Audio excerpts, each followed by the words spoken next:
Good evening बच्चों। हाय विष्णु। जीते रहो बेटा, जीते रहो, जीते रहो। हाय सृष्टि। वनक्कम वनक्कम। वनक्कम तमिल वर्ड है या तेलुगु वर्ड है? जी यार, मैं जानता नहीं हूँ यार, वनक्कम तमिल वर्ड है या तेलुगु वर्ड है? हाय प्रदीप्तो। हाय दीपांशु। जीते रहो बेटा। हाय कबीर। तमिल वर्ड है। ओके। वनक्कम मतलब नमस्ते होता है ना?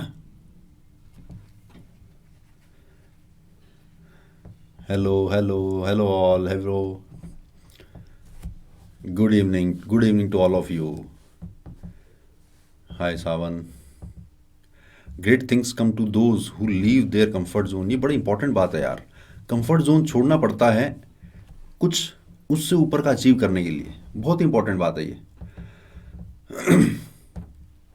हम एक कंफर्ट जोन में आ जाते हैं कि यार मेरी लाइफ अब मुझे लग रहा है कि ठीक ठाक है, बस जैसा चल रहा है वैसा चलता रहे, आई एम सेटिस्फाइड। लेकिन कुछ टाइम बाद फिर से लगता है कि यार नहीं, इतने में मज़ा नहीं आ रहा, ये तो हो गया, अब कहीं ऊपर जाना है। तो कहीं किसी भी मोमेंट पर, किसी भी दहलीज पे, वहाँ से अगर आपको ऊपर बढ़ना है तो आपको कंफर्ट जोन छोड़ना पड़ेगा कुछ टाइम के लिए। कुछ टाइम के लिए कंफर्ट जोन छोड़ा, थोड़ी फाइट मारी, फिर अगले चरण में पहुंच गए, अगले लेवल पे पहुंच गए। फिर वहाँ पे लगता है कि हाँ अब सब कुछ ठीक है। फिर थोड़े टाइम बाद उसको एंजॉय करते हैं। फिर उस परिस्थितियों से, उस लेवल से भी बोर हो जाते हैं कि नहीं यार, इससे भी ऊपर चलना है। हर कदम कदम पे आपको कुछ न कुछ टाइम के लिए कंफर्ट जोन छोड़ना पड़ता है। Nothing gets worse due to practising, you may get depressed but it's evidence that you are doing good. इसका एक सिंपलर वर्जन में सुनाऊं जो केवी ने लिखा है कि जिस काम को करने में आपको जोर आ रहा है, जिस काम को करने में आपको मज़ा नहीं आ रहा है, वो काम सही है, वो आपको कहीं आगे लेके जाएगा। ठीक है? मेहनत आज करो या कल, करनी तो पड़ेगी। बिल्कुल सही बात है, बिल्कुल सही बात है। आज कर लोगे, इसमें एक और फैक्ट ऐड करता हूं मैं। आज ही मेहनत कर लोगे तो थोड़ी कम मेहनत करनी पड़ेगी। कल मेहनत करोगे तो थोड़ी ज़्यादा मेहनत करनी पड़ेगी उतना ही अचीव करने के लिए। ठीक। बहुत बढ़िया, बहुत बढ़िया, बहुत अच्छे मोटिवेशन कोट लिखे बच्चों ने, और दिल को छूने वाले, और जो आप एग्जाम देने वाले उससे बहुत ज़्यादा रिलेटेड हैं। चलिए सेशन स्टार्ट करते हैं आज का। Good evening all of you, a very very warm welcome to Amazon Academy. मैं हूं नितेश जाखड़, और आज अपन अपना क्रैश कोर्स का लास्ट टॉपिक पढ़ने वाले हैं, प्रोबेबिलिटी। बड़ा ही इंटरेस्टिंग चैप्टर है, वन ऑफ माय फेवरेट्स। और इससे रिलेटेड चलो एक छोटी सी कहानी मैं बाद में बताऊंगा, पहले अपन कुछ ज़रूरी बातें डिस्कस कर लेते हैं। Best practices for live class, join the class on time, watch the complete lecture, recordings available हैं। प्रीवियस क्लास के टॉपिक्स रिवाइज करके आओ। Be polite with your peers and teachers on chat, do not use uncivilise language, spam मत करो, माई doubt section का भरपूर इस्तेमाल करो। क्रोम या फायरफॉक्स में चलाओ, क्लास स्मूथली चलेगी। एंड्रॉइड वर्जन 6 या अबव में चलाओ, क्लास स्मूथली चलेगी। इंटरनेट स्पीड कम से कम 5 Mbps की रखो तो क्लास बड़ी स्मूथली चलेगी। डेफिनेट इंटीग्रेशन का एक क्वेश्चन आपने लास्ट क्लास में याद दिलाया था कि सर डेफिनेट इंटीग्रेशन का एक क्वेश्चन रहा हुआ है जो मैंने होमवर्क में दिया था, तो आज अपन उसको डिस्कस कर लेते हैं। चलो ध्यान से देखना, बड़ा इंटरेस्टिंग सवाल है, और ये रिजल्ट भी याद रखना है। चैट को मैं थोड़ी देर के लिए ऑफ कर देता हूं। तो आई इज इक्वल टू दे रखा अपन को 0 to π/2 ln sin x dx। King property लगाई तो ये 0 to π/2 ln cos x बन जाएगा ना, क्योंकि sin π/2 minus X cos x, दोनों को ऐड किया तो 2i is equal to integral 0 to π/2 ln के अंदर sin x और cos x दोनों मल्टीप्लाई हो जाएंगे, क्योंकि ऐड है, अलग अलग ऐड हैं तो साथ में करने पर मल्टीप्लाई हो जाएंगे। अब sin x और cos x को देखने पर मेरे दिल में ख्याल आता है कि क्यों ना मैं 2 से मल्टीप्लाई और डिवाइड कर दूं, तो फिर ये ln sin 2x/2 बन जाएगा। ठीक है जी, which means 2i will be equal to integral 0 to π/2, अलग अलग कर लेते हैं फिर से, ln sin 2x minus integral 0 to π/2 ln 2 dx। ये वाला पार्ट तो बड़े आराम से माइनस का π/2 ln 2 आ जाएगा। अरे वाह, यही तो आंसर है। इसका मतलब इसका कुछ होगा, क्या होगा? इसको मैं थोड़ी देर के लिए अगर मैं आई डैश मान लूं, और अगले पेज पे ले रहा हूं मैं आई डैश को। आई डैश क्या था मेरा? आई डैश था 0 से π/2 ln के अंदर sin 2x था। sin 2x है तो किंग प्रॉपर्टी लगाने पर सेम बन रहा है। अच्छा, और मुझे ln sin x निकालना है। एक काम करता हूं, मैं 2x को थोड़ी देर के लिए t मान लेता हूं, और जहां पे dx आ रहा है उसको मैं dt/2 लिख देता हूं। तो I dash will be equal to 1/2 integral ln के अंदर, अब ये sin t dt बन जाएगा, हाफ बाहर है, और x को जब मैंने t/2 डाला है तो x की वैल्यू 0 होने पर t की वैल्यू 0 है और x की वैल्यू पाई बाय 2 होने पर t की वैल्यू पाई है। फिर से मेरे सामने एक नया इंटीग्रल बन चुका है जिसमें मैं किंग प्रॉपर्टी लगा रहा हूं, तो वापस सेम ही बन रहा है क्योंकि साइन पाई माइनस टी वापस साइन टी बन रहा है। इसका मतलब लग जाएगी क्वीन प्रॉपर्टी। हाफ तो बाहर था, 2 आएगा और जो 0 से पाई था वो 0 से पाई बाय 2 बन जाएगा और अंदर ln sine T D T बन जाएगा। ln sine T D T या ln sine X D X same ही तो बात है। तो 2 से 2 कैंसिल होने पर आई डैश की वैल्यू एक्चुअल में आई के बराबर ही आ गई। तो अपना जो रिलेशन आया था कि 2i is equal to I dash minus pi by 2 ln 2, वो बेसिकली क्या बन गया, ये अगर खुद i है तो लेफ्ट में जाकर i की वैल्यू आ जाएगी माइनस पाई बाई 2 ln 2। समझे कि ना समझे? चैट को मैंने ऑन कर दिया है, समझे कि ना समझे? हाँ, कंप्लीट प्रोबेबिलिटी हो जाएगा आज बिल्कुल। साथ ही साथ मैंने एक बात और कही थी कि इस रिजल्ट को याद रखना, क्योंकि कुछ क्वेश्चंस में ये रिजल्ट सॉल्व करते करते लास्ट में एज इट इज ये रिजल्ट क्रिएट हो जाता है। तो डायरेक्टली इसकी वैल्यू लिख देना कितनी, माइनस पाई बाई 2 ln 2 आ गया था। बहुत बढ़िया। डीपीपी और डिस्कस कर लेते हैं फटाफट से। डीपीपी को डाउट है क्या? जल्दी बोलो। आई होप आज बारात नहीं आनी चाहिए, आगे तो कुछ कर नहीं पाएंगे। लेट्स होप कि बारात ना आए आज। डीपीपी के डाउट बोल दो जल्दी से। कोई डाउट नहीं है, कोई डाउट नहीं है। बहुत बढ़िया, बहुत बढ़िया। लिखने की जरूरत नहीं है बेटा, ये तुम्हें स्लाइड्स मिल जाएंगी, ठीक है। कोई डाउट नहीं है तो फिर अपन आगे बढ़ते हैं। अपन स्टार्ट करते हैं प्रोबेबिलिटी की बातचीत।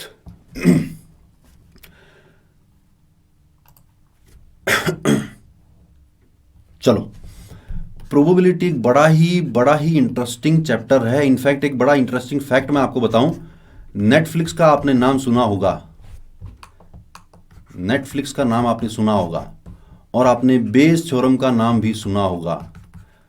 हाउ वुड यू फील अगर मैं आपको बताऊं कि नेटफ्लिक्स जो आपको मूवीज रिकमेंड करता है वो बेस थ्योरम का इस्तेमाल करता है। ठीक है, बहुत सारे फैक्टर यूज करता है नेटफ्लिक्स कि आपको अलग अलग सजेशन देने के लिए, लेकिन Bayes theorem is one of them. Bayes theorem क्या बोलती है कि अगर आपको ये वाला सीरियल पसंद आ गया then what is the probability कि इसके सिमिलर दूसरा वाला सीरियल भी पसंद आएगा।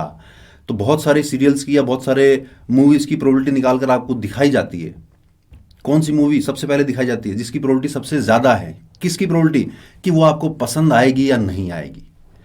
तो प्रोबेबिलिटी अपनी लाइफ में बहुत ज्यादा मैटर करती है और बहुत वाइड एप्लीकेशन है इसका। प्रोबेबिलिटी से रिलेटेड मेरी एक छोटी सी कहानी वो मैं आपको सुनाना चाहूंगा और उस कहानी में मुझसे जो सवाल पूछा गया वही सवाल मैं आपसे पूछना चाहूंगा, इसलिए मैं चैट को ऑन कर रहा हूं थोड़ी देर के लिए। जुलाई 2003 की बात, जुलाई 2003 जब मेरा पहला दिन था आईआईटी दिल्ली में और उस टाइम पे रैगिंग हुआ करती थी आईआईटी में। तो शाम के टाइम मेस में एक सीनियर ने मुझे बुलाया, इंट्रोडक्शन लिया, कौन हो, कहाँ से आए हो, थोड़ी बहुत जो गालियाँ देनी होती वो गालियाँ भी दी। फिर पूछा कि प्रोबेबिलिटी आती है तुम्हें? मैंने कहा हाँ सर आती है। चल एक काम कर, बता ये पंखा है, इसकी गिरने की प्रोबेबिलिटी क्या है? वही सवाल मेरा आप लोगों से भी है। आपके घर में आपके रूम के ऊपर जो पंखा लगा हुआ है उस पंखे के गिरने की प्रोबेबिलिटी कितनी है? जल्दी से बता दो। बड़ा इंटरेस्टिंग सवाल। 1/2,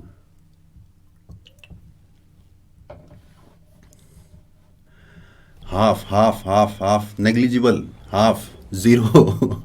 जीरो तो नहीं है देखो, क्योंकि कभी ना कभी आपने अपनी लाइफ टाइम में कभी ना कभी ऐसा अखबार में न्यूज़ पढ़ी होगी कि पंखा गिरने से वृद्धा की मौत। यानी जीरो तो नहीं है, गिरने के चांसेस तो हैं, पर हाफ भी नहीं है। क्यों नहीं है? क्यों नहीं है? क्यों नहीं है? क्यों नहीं है? 50% नॉट डिफाइंड। चलो, बड़ा इंटरेस्टिंग रिजल्ट आए हैं। जिन बच्चों ने हाफ जवाब दिया है उनसे मेरा अगला क्वेश्चन, आपने हाफ कैसे निकाला कि सर पंखा या तो गिरेगा या नहीं गिरेगा? दो ही केस पॉसिबल है, फेवरेबल केस 1 है, तो प्रोबेबिलिटी हाफ हो गई। तो इन द सेम वे अगर मैं आपसे पूछूं कि एट दिस वेरी मोमेंट आपके मरने की प्रोबेबिलिटी कितनी है, क्या जवाब दोगे? At this very moment what is the probability that you will drop dead at this very moment? What is the probability? Half, zero, zero तो नहीं है, हाफ, जीरो, 1, 1 भी नहीं है यार। देखो फिर से जो बच्चे हाफ निकाल रहे हैं, मैं चैट को थोड़ी देर के लिए ऑफ करता हूं। जो बच्चे फिर से हाफ बोल रहे हैं उनको फिर से ये लग रहा है कि सर या तो मैं मरूंगा या नहीं मरूंगा, तो मरने की प्रोबेबिलिटी 50% हो गई। 50% actually is a really high probability. आप हर इंस्टेंट पे लटक रहे हो तलवार की, मतलब एक धागे से लटक रहे हो, कभी भी मर जाओगे। घर पे अगर घर वालों को तुम जाके बताओगे कि मरना, मम्मी क्या आपको पता है मेरे मरने की प्रोबेबिलिटी हाफ है, मैं इस मोमेंट या तो मर जाऊंगा या जिंदा रहूंगा, 50% प्रोबेबिलिटी है कि मैं अभी कभी मर जाऊंगा। चक्कर आ जाएंगे मम्मी को कि बेटा कहाँ से पढ़ के आए प्रोबेबिलिटी। तो इसमें मिस्टेक क्या है? इसमें मिस्टेक ये है कि जो क्लासिकल डेफिनेशन ऑफ प्रोबेबिलिटी है, जिसमें नंबर ऑफ फेवरेबल आउटकम ऊपर लिखते हैं और टोटल नंबर ऑफ आउटकम्स नीचे लिखते हैं, इसमें कुछ कंडीशन होती है। क्या कंडीशन? कि जो भी आउटकम्स हैं वो इक्वली लाइकली होने चाहिए, म्यूचुअली एक्सक्लूसिव होने चाहिए और एग्जॉस्टिव होने चाहिए। तो आपका मरना और आपका ना मरना एक्चुअल में इक्वली लाइकली नहीं है, इसलिए आप ये वाली डेफिनेशन इस्तेमाल नहीं कर सकते हो। इन द सेम वे पंखे का गिरना या पंखे का ना गिरना इक्वली लाइकली नहीं है। समझ रहे हो क्या बात को? अपन ने उसको नट बोल्ट से कसा हुआ है ताकि उसके गिरने की प्रोबेबिलिटी कम होती जाए। जीरो तो नहीं होगी, कभी ना कभी गिर सकता है, घिस जाए उसका जो बोल्ट है वो घिस जाए, भूकंप आ जाए, कुछ भी हो सकता है, यानी गिरने की प्रोबेबिलिटी जीरो तो नहीं है। पर हमने अपनी तरफ से बार बार ये कोशिश की है, अच्छे अच्छे डिजाइन कर करके, अच्छा हुक बना के, अच्छा नट बोल्ट बना के, हमने बार बार ये कोशिश की है कि पंखे का गिरना और पंखे का ना गिरना इक्वली लाइकली ना रहे, ताकि उसके गिरने की प्रोबेबिलिटी जितनी कम हो सके उतनी कम हो जाए। समझ में आई कि ये वाली बात? तो अपन आगे बढ़ते हैं। तो ये फॉर्मूला तो सबको ध्यान होता है, लेकिन उसके पीछे की कंडीशन, मतलब कहने को छोटी सी बात है लेकिन है बड़ी इंपॉर्टेंट। जो मैं समझाना चाह रहा हूं वो समझे क्या? Yes yes yes, good good good good good. Sir आपने क्या बोला था? या मैं तो बहुत सारी बातें भूल गई यार। आंसर क्या होगा? आंसर पता नहीं है, हमें पता नहीं है आंसर क्या है।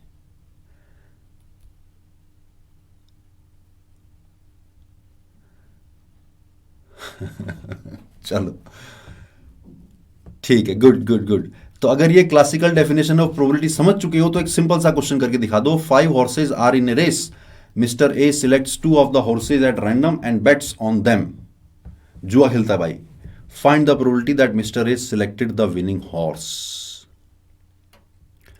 आंसर क्या होगा फैन वाले क्वेश्चन का? इसका थ्योरेटिकल आंसर नहीं निकाला जा सकता है। प्रैक्टिकल आंसर अगर निकालना हो, if you have to find the practical answer, then we have to find the total number of fans which have fallen until now divided by total number of fans present in the world right now। तो उसकी practical probability निकल के आएगी। But theoretically जो ये theoretical formula है, total number of outcomes और numerator में फेवरेबल आउटकम्स, ये फॉर्मूला एप्लीकेबल नहीं है। कर तो रहा हूँ इंग्लिश में एक्सप्लेन यार। 2/5, 1/5, 2/7, 2/5।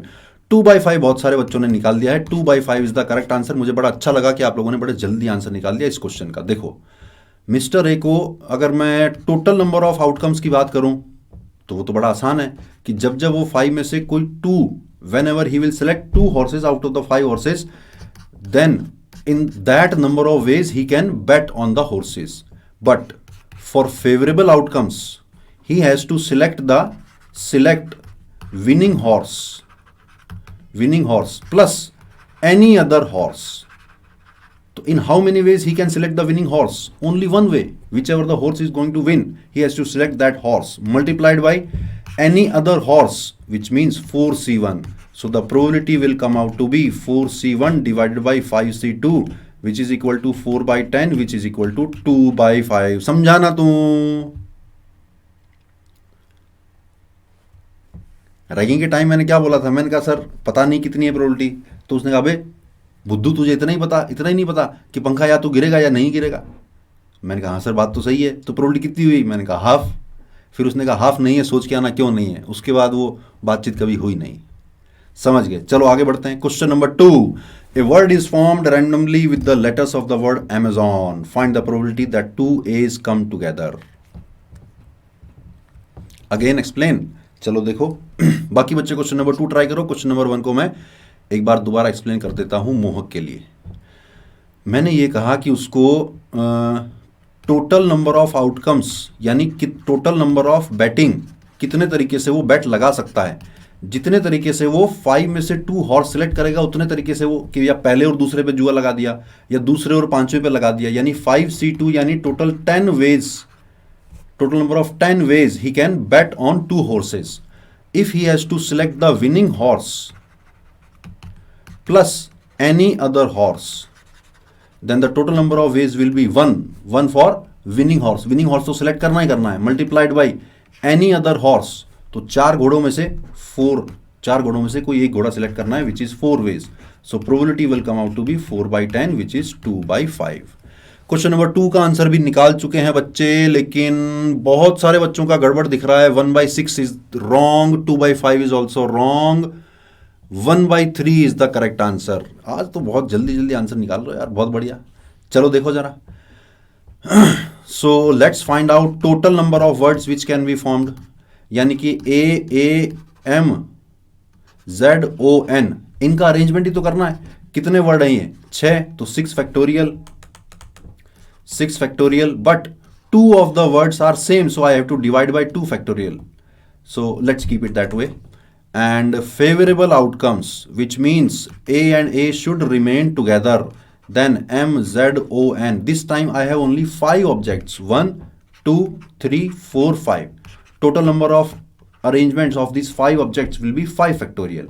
So the probability will come out to be 5 factorial divided by 6 factorial multiplied by 2 factorial, which comes out to be 2/6, which means 1/3 is the correct answer. समझे कि ना समझे?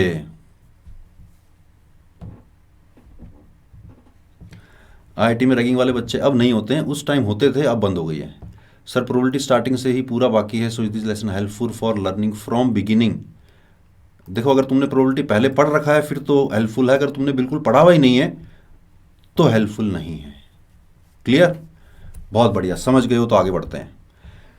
छोटी सी एक बात और, कभी कभी प्रोबेबिलिटी की बजाय ऑड्स इन फेवर और odds against, odds in favour of the event and odds against the event भी पूछा हो सकता है या दिया हो सकता है. तो ऑड्स इन फेवर अगर ऐसा लिखा हुआ दिखे तो आप क्या बोलना कि यह है number of favourable outcomes divided by number of unfavourable outcomes. फर्क इतना सही है कि प्रोबेबिलिटी में favourable outcomes divided by total number of outcomes बोलते हैं अपन. इसी का एक दूसरा रूप है, there is another form which is odds in favour of that event. Just there is only just one simple definition you have to learn. Odds in favour, तो ऑड्स इन फेवर यानी कि number of elements in A event, और odds of favourable outcome हो गए number of elements in ए, और unfavourable कितने हो गए? एन ए बार, यानी कॉम्प्लीमेंट ऑफ ए. तो ऊपर नीचे अगर मैं एन ए डिवाइडेड बाई जो एन ए बार है उसको मैं 1 माइनस एन ए लिख दूं, 1 माइनस एन ए नहीं, उसको मैं total number of elements minus number of elements in A लिख देता हूं. और ऊपर नीचे अगर मैं डिवाइड कर दूं एन एस से, यानी कि टोटल नंबर ऑफ आउटकम से, तो नीचे बन जाएगा N A divided by N S. N A divided by N S is actually probability of A divided by 1 minus, ये वाला पार्ट भी क्या बन गया? Probability of A. कोई ज्यादा काम की बात नहीं है, बस डेफिनेशन ध्यान रख लो कि ऑड्स इन फेवर पूछा है तो ऊपर फेवरेबल नीचे अनफेवरेबल, इतना ही. या अगर प्रोबेबिलिटी की बात पूछी जाए, मतलब प्रोबेबिलिटी दे रखी हो और ऑड्स इन फेवर पूछ ले, तो P A divided by 1 minus P ए कर देना. इसमें कोई ज़्यादा रॉकेट साइंस वाली बात नहीं है.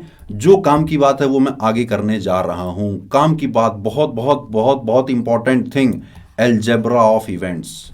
Most of the question you will find the probability that at least one event occur, find the probability that both the events occur, find the probability that exactly one of the events occur. तो 2 event या 3 event एक साथ दे रखे होंगे, उनका आपस में combination पूछ लेगा.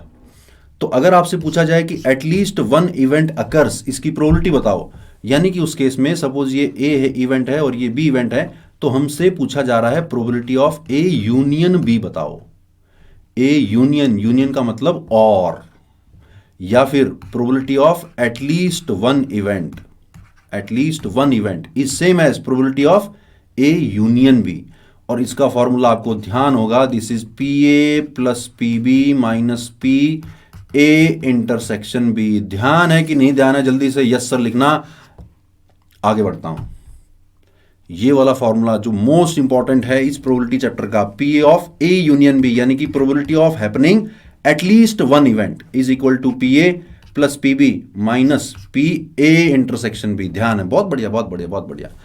अगर क्वेश्चन में पूछा जाए find the probability that both the events अकर, तो सिर्फ ये वाला रीजन ही तो है जहां पर इवेंट ए भी हो रहा है और जहां पर इवेंट बी भी हो रहा है, यानी ऐसे में हमको probability of A intersection B निकालना पड़ेगा।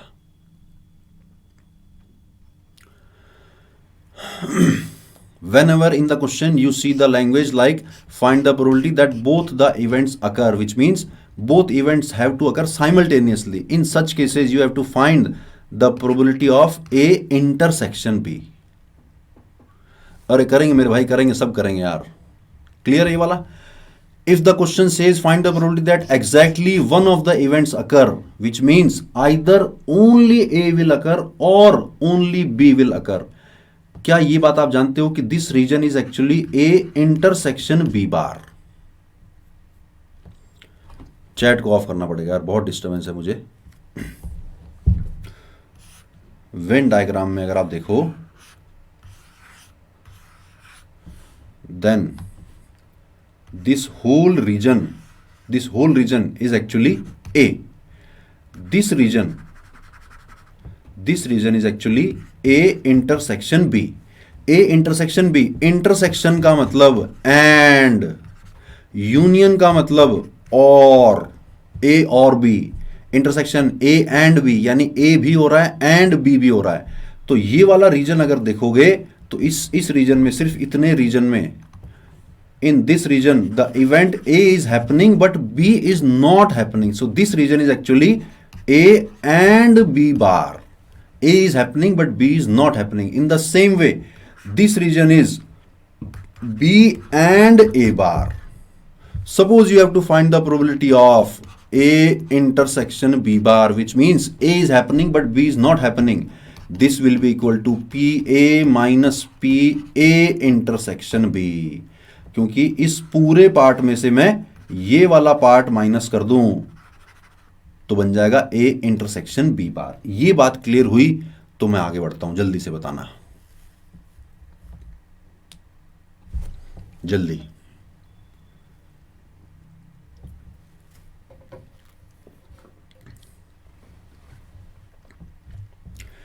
एक बच्चे ने लिखा है कि P A intersection B is equal to P A into P B. It is not always correct, it is correct only for independent events. Repeat please, चलो देख लो भैया। क्वेश्चन में अगर पूछा जाए कि एग्जैक्टली वन इवेंट अकर्स, तो exactly one event can happen in two ways. Either A is happening and B is not happening, और this region B is happening and A is not happening. So if the question asks exactly probability of exactly one event, then you have to find probability of A intersection B bar, or means plus probability of B intersection A bar. अब तो clear हुआ होगा। Repeat कर दिया अब तो मैंने पूरा कि exactly one event का मतलब क्या निकालना है। दोनों में से सिर्फ एक इवेंट होना चाहिए, तो आपको ये इंश्योर करना पड़ेगा कि A is happening and B is not happening, और B is happening and A is not happening. Crystal clear. चलो, none of the events occur, which means A is not happening and B is not happening. Neither A is happening nor B is happening. Diagram में देखोगे तो A और B के पूरे बाहर वाला reason, और ये बात आपको ध्यान होगी कि A bar intersection B bar is actually A union B whole bar. De Morgan's law जानते हो कि ना जानते हो? Which means if I have to find the probability of A bar intersection B bar, I will say this is probability of A union B whole bar, which can be written as 1 minus probability of A union B. Another very useful result. बोलो बोलो बोलो बोलो बोलो बोलो बोलो। D Morgan's law यार, D Morgan's law which states A union B whole bar is equal to A bar intersection B bar, and A intersection B whole bar is equal to A bar union B bar. This combined is called De Morgan's law. You must have studied this in mathematical reasoning, in set theory also. De Morgan's law समझा दिया ना मैंने, दोबारा बताऊं, A union B whole bar is actually A bar intersection B bar. Similarly, A intersection B whole bar is equal to A bar union B bar. हाँ, CS में भी आता है. चलो, क्लियर है, क्लियर है. तो कर दो जरा ये वाला क्वेश्चन फटाफट से. कुछ डेटा गिवन है, आपसे पूछा है find the probability that only the event A occurs.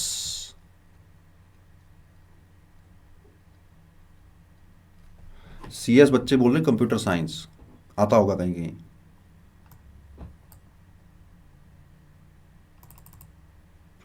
अलग फॉर्मेट में आता है बेटा, अलग फॉर्मेट में आता है, लॉजिक गेट के फॉर्मेट में आता है. जिन बच्चों को क्लियर नहीं हो रहा था वो समझ गए कि ना समझे? अब तुम इधर उधर की बातें बंद कर दो और क्वेश्चन पे ध्यान दो, क्योंकि अब धीरे धीरे क्वेश्चंस का डिफिकल्टी लेवल बढ़ने वाला है और क्वेश्चंस की इंपॉर्टेंस भी बढ़ने वाली है. Excess, I am explaining the theory in English as well as in Hindi, but my natural tone is Hindi. So whenever I am explaining with some excitement or with some energy, naturally Hindi comes out of my mouth. Okay?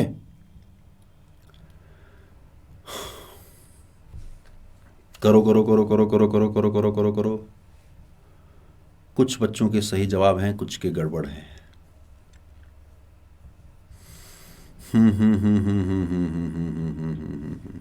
Good good good. बहुत सारे बच्चों के जवाब आ रहे हैं आज तो यार. मुझे लगता है प्रोबेबिलिटी आपको अच्छे से क्लियर है, मुझे पढ़ाने की जरूरत नहीं होगी ज़्यादा. सद्दाम का भी सही है, अंकित का भी सही है, सोलोमन का भी सही है. 1/8 is the correct answer. Watch carefully. अगर आपका आंसर नहीं निकला है तो ध्यान से देखना. Some data is given, probability of A union B is given, probability of A intersection B is given, and probability of A bar is given is 5/8, which means probability of event A will be equal to 3/8. तो simple है बिल्कुल. Find the probability that the only the event A occurs. Mathematically मुझे क्या निकालना है? Mathematically I have to find that A occurs and B does not occur. That's the important part. Only event A, which means I have to ensure that A occurs and B does not occur. Graphically अगर आप देखोगे, graphically I have to find the probability of this region, this region. So this region can easily be found using probability of A minus probability of A intersection B. Probability of A minus probability of A intersection B. Probability of A is 3/8 minus probability of A intersection B is 1/4, comes out to be 1/8. इतना simple था ये. बाकी सारा data आपको confuse करने के लिए दिया हुआ है, कुछ भी नहीं है वो. सिर्फ इतना पहचानना था what is the meaning of only the event A occurs, which means you have to ensure that B does not occur. So what I will do, I will subtract the probability of A intersection B from the probability of event A. समझे कि ना समझे? जल्दी से बताना. Time बीत रहा है, हमें चैप्टर खत्म करना है. हाँ, यूनियन कंफ्यूजन के लिए दिया था भाई. Got it, got it. चलो आगे बढ़ते हैं. अगला question, interesting question, interesting question. A die is thrown, let A be the event that the number obtain is greater than 3, let B be the event that the number obtain is less than 5. Find the probability of A union B. नहीं, 3/8 नहीं, 1/8 was the correct answer बेटा. बाबूराव आएगा जब कोई मुश्किल चीज समझाऊंगा ना, तब बाबूराव पूछेगा कि समझ में आया कि नहीं आया.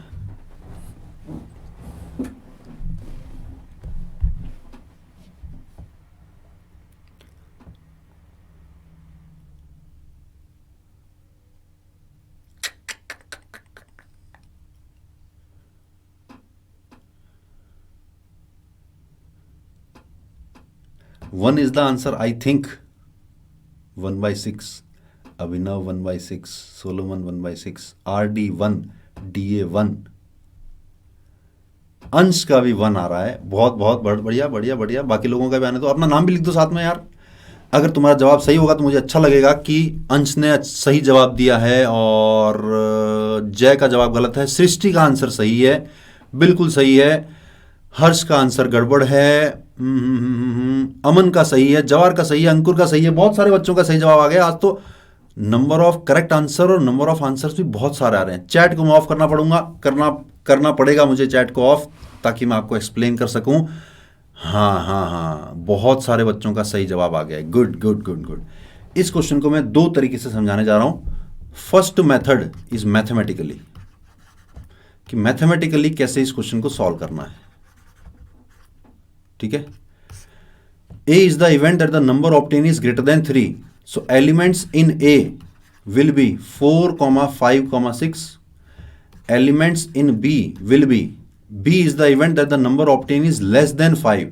So इसमें कौन कौन से एलिमेंट आएंगे? 1, 2, 3 and 4. Mathematically, I know that probability of A union B can be found as probability of A plus probability of B minus probability of A intersection B. What is the probability of event A? 3 by 6. What is the probability of event B? 4 by 6. Which means 3 by 6 is 1 by 2. 4 by 6 is 2 by 3. Minus. What is the probability of A intersection B? Which means both the events should occur simultaneously. There is only one element which will ensure that both the events are occurring simultaneously, and that element is 4, my dear friends. So the probability of A intersection B will be 1 by 6. एक element है जो दोनों events को एक साथ करा सकता है, माइनस 1 by 6. एक काम करते हैं, उसको 3 by 6 plus 4 by 6 minus 1 by 6 ही लिख लेते हैं, ताकि ये 6 by 6 आ जाए, आंसर आ जाए 1. मैथमेटिकली तो 1 आ गया, लेकिन ये मेथड थोड़ा सा लंबा है। क्वेश्चन को थोड़ा ध्यान से पढ़ते ना, अगर कि कोई भी नंबर जो आने वाला है वो 3 से बड़ा है और 5 से छोटा है। अरे मेरे भाइयों, कोई भी नंबर उठा लो, दोनों में से किसी न किसी को तो सेटिस्फाई कर ही रहा होगा।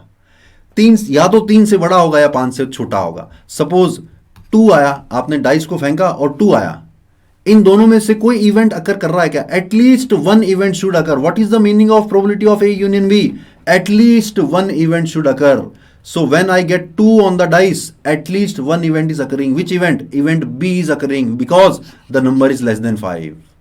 If I get 6, at least one of the event is occurring, definitely occurring. Which event? Event A is occurring because the number is greater than 3. If I get 4, at least one of the events is occurring. Yes, both the events are occurring. The number is greater than 3 as well as less than 5. लेकिन mathematically निकालना सीख लो, क्योंकि हर question में आपको observation से answer नहीं निकलेगा, इसलिए मैंने आपको इस क्वेश्चन को मैथमेटिकली भी निकाल के दिखाया है. Probability of A union B is equal to P A plus P B minus probability of A intersection B. समझाना तू.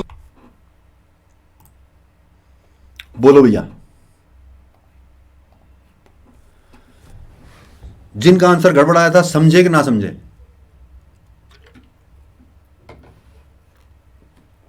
समझ गए. Good good good good. चलो फिर अब अपन बात करते हैं इंडिपेंडेंट इवेंट्स की. चैट को मैं वापस ऑफ कर रहा हूं. इंडिपेंडेंट इवेंट कैसे नहीं हुआ? चलो, chat is off now. Listen carefully. Independent events क्या होते हैं? 2 events A and B are called independent events if occurrence और non occurrence of one event does not affect the probability of occurrence or non-occurrence of other event. कुछ भी समझ में नहीं आया सर? इंग्लिश में मैं बोल चुका हूं डेफिनेशन, हिंदी में समझाने जा रहा हूं. एक इवेंट के होने या ना होने से दूसरे इवेंट के होने की प्रोबेबिलिटी पर फर्क नहीं पड़ता हो तो इवेंट्स कहलाते हैं इंडिपेंडेंट इवेंट्स. बहुत ज्यादा दिमाग लगाने की जरूरत नहीं है, क्वेश्चन पढ़ के आपको अपने आप आइडिया लग जाएगा कि इंडिपेंडेंट है या नहीं है. जैसे कि सपोज एक बैग में 5 ग्रीन बॉल्स हैं और 5 व्हाइट बॉल्स हैं. Okay, 2 balls are drawn. First part 1 by 1 without replacement. Second part 2 balls are drawn with replacement.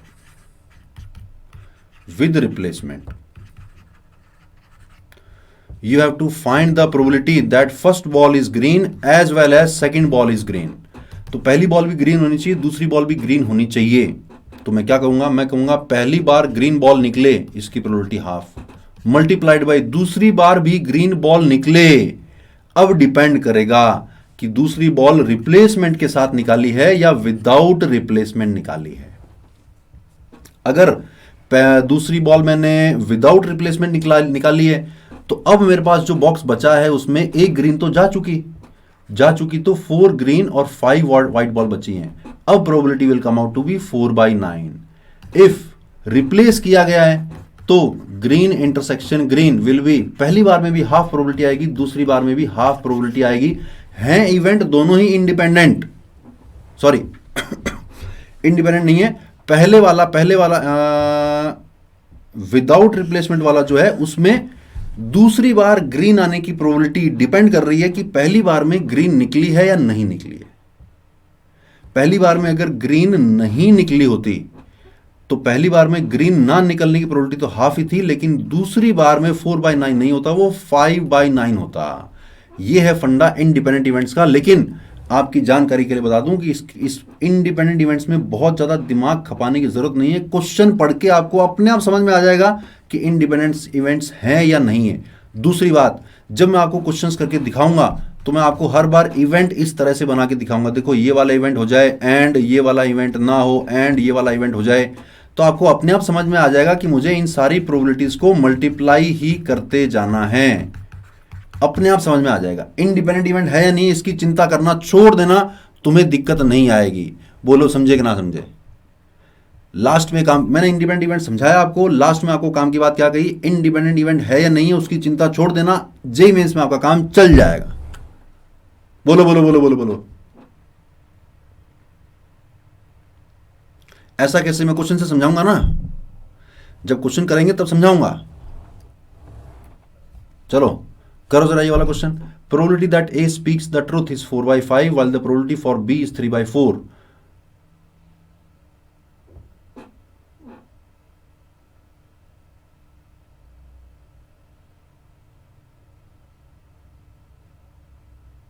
बहुत सारी चैट लिखते हो, मैं समझ नहीं आता किस किस का जवाब दूं, इसलिए मैं किसी का जवाब नहीं दे रहा हूं। मैं जवाब वेट कर रहा हूं कि आपका इस क्वेश्चन का आंसर क्या आता है, फिर मैं इस क्वेश्चन को एक्सप्लेन करता हूं आपको, ठीक है। बिल्कुल इंपॉर्टेंट है, इंडिपेंडेंट इवेंट्स बिल्कुल इंपॉर्टेंट है, बिल्कुल 100% इंपॉर्टेंट है। प्रूफ मल्टीप्लिकेशन मुझे नहीं आता यार, मुझे नहीं आता।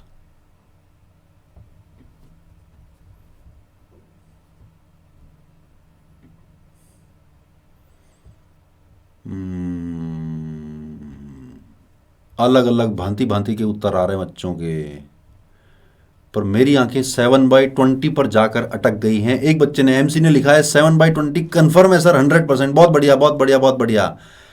अब जिन बच्चों का आंसर नहीं निकला है, सॉरी, मैं चैट को ऑफ करने जा रहा हूं और मैं एक्सप्लेन करने जा रहा हूं। क्वेश्चन को ध्यान से देखना। लगभग लगभग हर क्वेश्चन में आपको सिर्फ इतना एक ही काम करना है कि आपको मैथमेटिकली कुछ इवेंट बनाने हैं, उसी से सारा काम हो जाएगा। क्वेश्चन क्या कह रहा है, find the probability that they contradict each other. Contradict कैसे करेंगे, ध्यान से देखना। प्रोबेबिलिटी ऑफ कॉन्ट्राडिक्ट, अगर इतना सोच लोगे उसके बाद आंसर निकालना बड़ा आसान है। How will they contradict each other, A speaks the truth and B does not speak the truth, और means plus, A does not speak the truth but B speaks the truth. इतना सा पहचानना है बस। Find the probability that they contradict each other, तो contradict each other का सिर्फ event पहचानना है आपको। इवेंट कैसे होगा, ए ने सच बोला एंड बी ने सच नहीं बोला, या फिर का मतलब प्लस करना है। ए ने सच नहीं बोला और बी ने सच बोल दिया। अब तो मल्टीप्लाई करना है बस। What is the probability of A is 4/5 multiplied by probability of B bar, B is 3/4 so B bar is 1/4 plus probability of A bar is 1/5 multiplied by probability of B 3/4 comes out to be 7/20। खटाक से answer निकलेगा 2 second में। सिर्फ आपको इतनी सी मेहनत करनी है, इतना सा दिमाग लगाना है कि ये इवेंट अगर मैं लिखना जान जाऊं, ये इवेंट अगर मैं सही से लिख लूं तो आंसर बहुत जल्दी आ जाएगा। ये था एप्लीकेशन इंडिपेंडेंट इवेंट्स का। लेकिन देखो, मैंने कहीं भी आपको चर्चा ही नहीं करी कि देखो ये इंडिपेंडेंट इवेंट्स है, मल्टीप्लाई कर दो। अपने आप ये क्वेश्चन को देखते आइडिया लग रहा ना कि ए एंड बी बार, तो A and B bar plus A bar and B. Simple था ये वाला क्वेश्चन। कुछ और क्वेश्चन करें बढ़िया। आगे बढ़ते हैं। ये वाला क्वेश्चन समझ में आ गया हो तो जल्दी से यस लिखना। बहुत सारे बच्चों का 7/20 आया था, लेकिन बहुत सारे बच्चों के अलग अलग गलत आंसर भी आए थे। वो लोग अपनी गलतियों को समझे कि ना समझे। And is equal to multiplication, बिल्कुल सही पकड़ा तुमने। And is equal to multiplication, इतने से काम चल जाएगा। चलो चलो करो जरा ये वाला question. 3 persons independently fire at a target given that probability of A hitting the target is 1/6, probability that B will hit is 1/4, C will hit is 1/3. Find the probability at least one of them hits the target. Exactly one of them hits the target.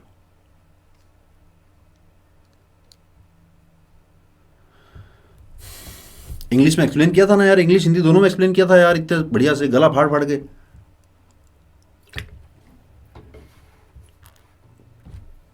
अच्छा explain again please. Okay okay चलो दोबारा देख लो।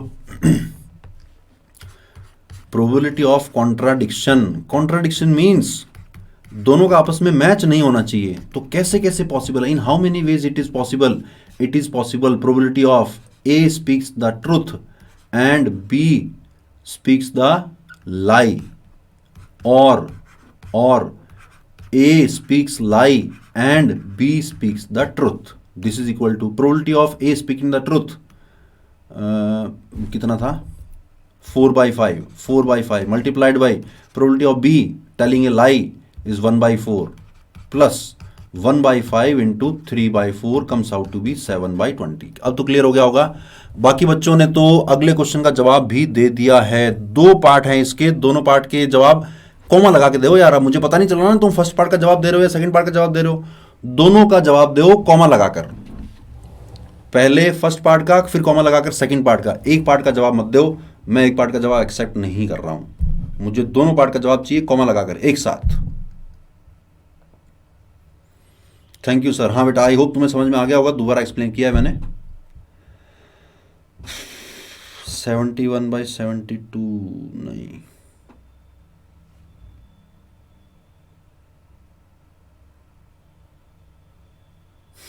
Confirm 200%। First part का गड़बड़ है कई बच्चों का। एच जी का फर्स्ट पार्ट सही है। नहीं नहीं नहीं नहीं, एच जी का फर्स्ट पार्ट सही नहीं है। फर्स्ट पार्ट तो शायद किसी का भी सही नहीं है। सेकंड पार्ट बहुत सारे बच्चों का सही है, जो कि 31/72 है, लेकिन फर्स्ट पार्ट सही नहीं है। हाँ बेटा लास्ट क्रैश कोर्स की लास्ट क्लास है, माइक्रो कोर्स चलता रहेगा। चलो मैं चैट को ऑफ कर रहा हूं। बहुत सारे बच्चों ने जवाब निकाला है। अब मैं बताता हूं सही जवाब क्या है और कैसे निकालना है। Find the probability that at least one of them hits the target. At least one of them, तो एटलीस्ट वन ऑफ देम में घुसने जाओगे तो बहुत सारी पॉसिबिलिटी बन जाएंगी। पॉसिबिलिटीज कैसे बन जाएंगी? वन ऑफ देम हिट्स और 2 ऑफ देम हिट्स और ऑल 3 ऑफ देम हिट्स। ना ना ना ना ना, बहुत लंबा हो जाएगा।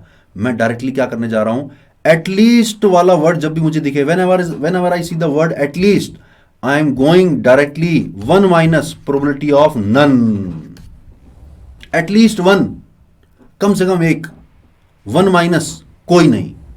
तो 1 माइनस प्रोबेबिलिटी ऑफ नन, यानी A does not hit and B does not hit and C does not hit.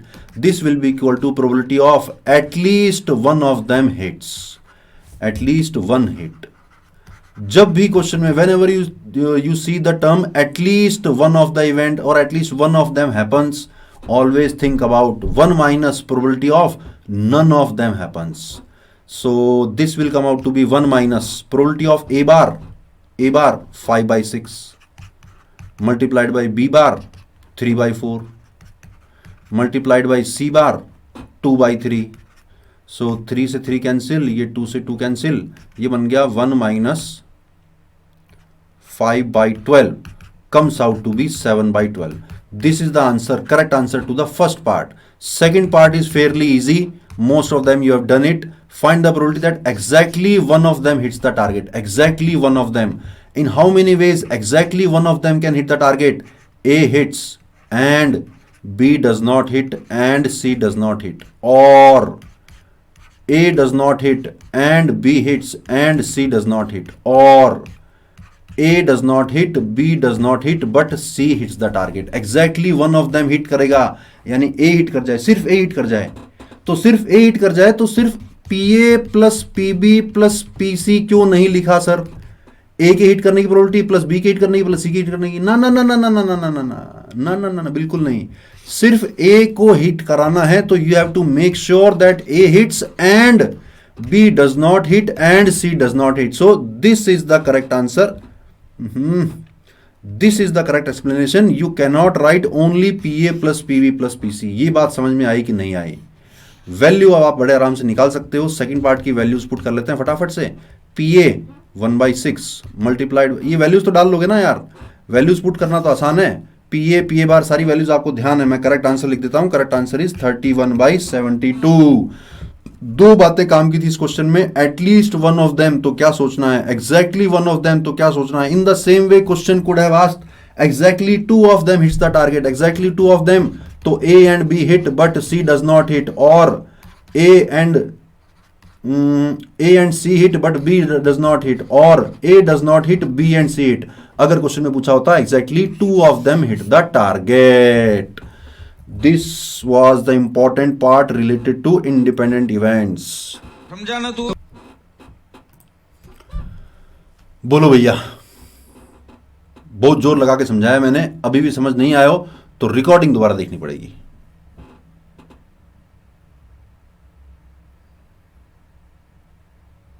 Good good good good good. Calculation of second part है यार. तुम ये सब काम मेरे से करवाओगे तो आगे का क्वेश्चन को छूट जाएगा. चलो, PA 1/6 multiplied by PB bar 3/4 multiplied by PC bar 2/3 plus PA bar 5/6 multiplied by PB 3/4 multiplied by PC bar 2/3 plus PA bar 5/6 multiplied by PB bar 3/4 multiplied by PC 1/3. Total comes out to be 31/72. Clear? चलो आगे. अब अपन बात करते हैं conditional probability की. You don't know proof. अरे यार, मल्टीप्लिकेशन थ्योरम का प्रूफ काम का नहीं है यार. काम की बात, क्रैश कोर्स कर रहे हैं अपन यार. जब काम की बात कर रहे हैं, जो काम की बात होगी वही तो करेंगे ना यार. प्रूफ कोई पूछने वाला थोड़ी है. मुझे क्वेश्चन पूछे जाएंगे, इसलिए मैं प्रूफ नहीं बता रहा हूं. चलो, conditional probability. What is the probability of event A given that B has already occurred? This is equal to probability of A intersection B divided by probability of B. ये फॉर्मूला तो आपको ध्यान होगा, बुक्स में भी पढ़ा होगा आपने, क्वेश्चन भी किए होंगे. लेकिन एक चीज मैं आपको बता दूं, कंडीशनल प्रोबेबिलिटी का जो सवाल आएगा उसमें नॉर्मली दो तरह के मेथड काम में आते हैं. पहला मेथड यूजिंग द फॉर्मूला, दूसरा method by decreasing the sample space. When event B has already occurred, so the sample space is actually reduced. Sample space is actually reduced to event B. दोबारा repeat कर रहा हूं, ध्यान से सुनना. Conditional probability में normally दो तरह के क्वेश्चन आते हैं. एक तरह के क्वेश्चन जो फॉर्मूले से सॉल्व होंगे, दूसरे तरह के क्वेश्चन जो सैंपल स्पेस को रिड्यूस करके सॉल्व होंगे. अगर आपको कहा गया कि find the probability of event A given that B has already occurred, तो अब सैंपल स्पेस इवेंट B की बन जाएगी. तो आप जो नॉर्मल सैंपल स्पेस निकालते हो ना कि यार सैंपल स्पेस में क्या क्या आएगा, सपोज 3 4 5 आएगा, या मान लो डाइस को थ्रो किया तो सैंपल स्पेस आती है 1 2 3 4 5 6. अगर क्वेश्चन हो find the probability that 2 occurs given that even number has already occurred, तो इवन नंबर हो चुका है तो आप इवन नंबर की सैंपल स्पेस लिखना आपकी बार, और इसमें से 2 के आने की प्रोबेबिलिटी 1/3 हो जाएगी. अब क्लियर हुआ? दो तरीके से क्वेश्चन हो सकते हैं, एक तो यूजिंग द फॉर्मूला, दूसरा तरीका by reducing the sample space. Chat को मैं ऑन कर रहा हूं, बताना समझ में आया कि नहीं आया.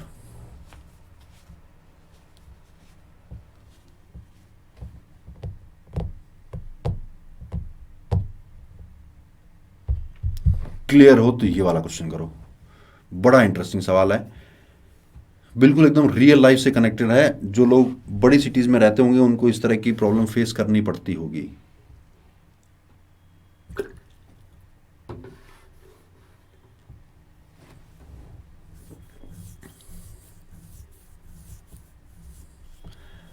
इफ एटलीस्ट टू, तो एटलीस्ट टू के केस में आपको और केसेस बनाने पड़ेंगे. At least two means exactly two, exactly two plus exactly three. अगर थ्री का केस चल रहा है तो एटलीस्ट टू को निकालने के लिए आपको exactly two plus exactly three निकालना पड़ेगा.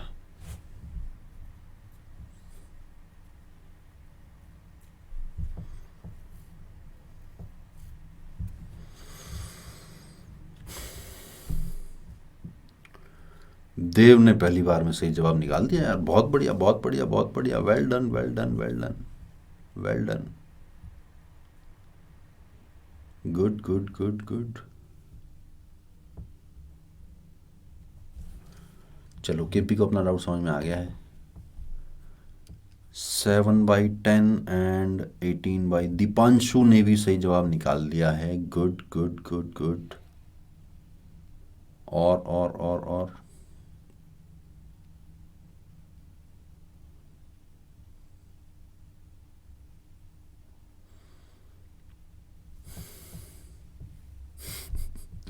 बस ड्राइवर आपस में गप्पे मारने लग गए तो लेट 100% हो जाएगा.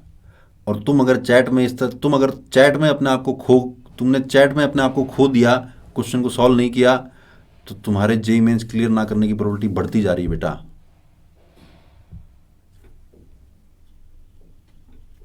मेरा सेम है, बस टाइपिंग का आलस है बेटा. इतना इतना लंबा टाइप करने के बजाय तो आंसर ही टाइप कर दे मेरे भाई. चलो कई सारे बच्चों का करेक्ट आंसर आ चुका है. Correct answer is 7/10 and 18/28. नहीं 18, हाँ 18/28. 9/14 लिख दो ना उसको यार. चलो चैट को मैं ऑफ कर रहा हूं. कई सारे बच्चों का करेक्ट आंसर आया है. गुड, शाबाश. ध्यान देना भैया. नाइदर, चल जो गिवन है उसको देखते हैं पहले जरा. Two buses A and B are scheduled to arrive at a central bus station. The probability that bus A will be late is 1/5, which means PA is given as 1/5. Probability that bus B will be late is 7/25, which means PB is given as 7/25. Probability that bus B is late given that bus A is late, यानी कि mathematically मुझे PB given that A has already occurred ये दे रखा है 9/10. तुरंत formula लिख लेता हूं. This is equal to probability of A intersection B divided by probability of A. From this I can get the probability of A intersection B will be equal to 9/10 multiplied by probability of A which is 1/5. तो ये आ गया 9/50. जो given information थी उससे मैं जो जो निकाल सकता था वो मैंने निकाल लिया. अब बात करते हैं कि पूछा क्या है. नाइदर बस विल बी लेट, यानी कि probability of A is not late and B is also not late. A is not late. A is not late. How much? 4/5 multiplied by B is not late. How much? 7/25 यानी कि 18/25. कुछ sorry नहीं. Probability of A is not late and B is not late. अगर मैं इसको P A bar multiplied by P B bar लिख देता हूं तो ये गलत हो जाएगा. सोचो क्यों गलत हो जाएगा? क्योंकि ये इंडिपेंडेंट नहीं है. मुझे कैसे पता चला इंडिपेंडेंट नहीं है? क्वेश्चन में ही दे रखा है कि अगर ए लेट होता है तो बी के लेट होने की प्रोबेबिलिटी चेंज हो रही है. If A is late then the probability of B getting late is changing. It is something else, which means they are not independent. So I cannot write this is as PA bar into PB bar. No, I cannot write it as like this. So what I am going to do? I am going to use De Morgan's law. PA bar intersection B bar is PA union B whole bar. और PA union B whole bar को मैं P1 minus probability of A union B लिखूंगा. यानी कि 1 minus P A union B is P A plus P B minus P A intersection B. ये तो पढ़ाई था अपन ने, तो डाल दो वैल्यू. 1 माइनस पी ए हो गया 1/5, पी बी हो गया 7/25 माइनस ये वैल्यू अपन ने निकाल ली है विच इज 9/50. सॉल्व करोगे तो आंसर आएगा 7/10 के बराबर. फर्स्ट पार्ट अगर समझ में आया हो तो जल्दी से एस लिखना. नहीं समझ में आया तो दोबारा एक्सप्लेन करता हूं जल्दी से. जल्दी.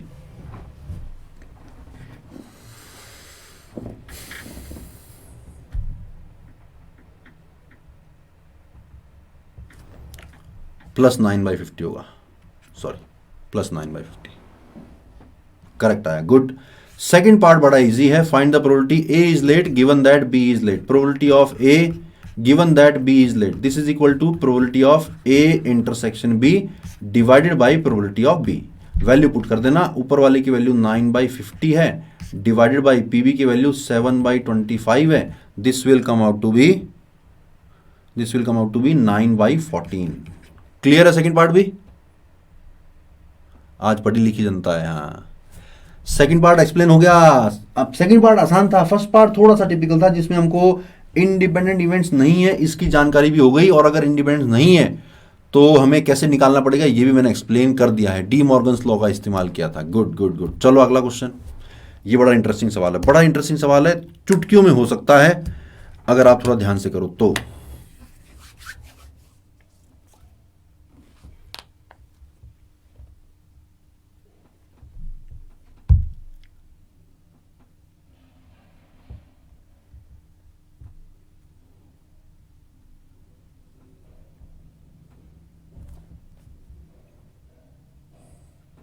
अंकित ने आंसर निकाल दिया है, और कोई?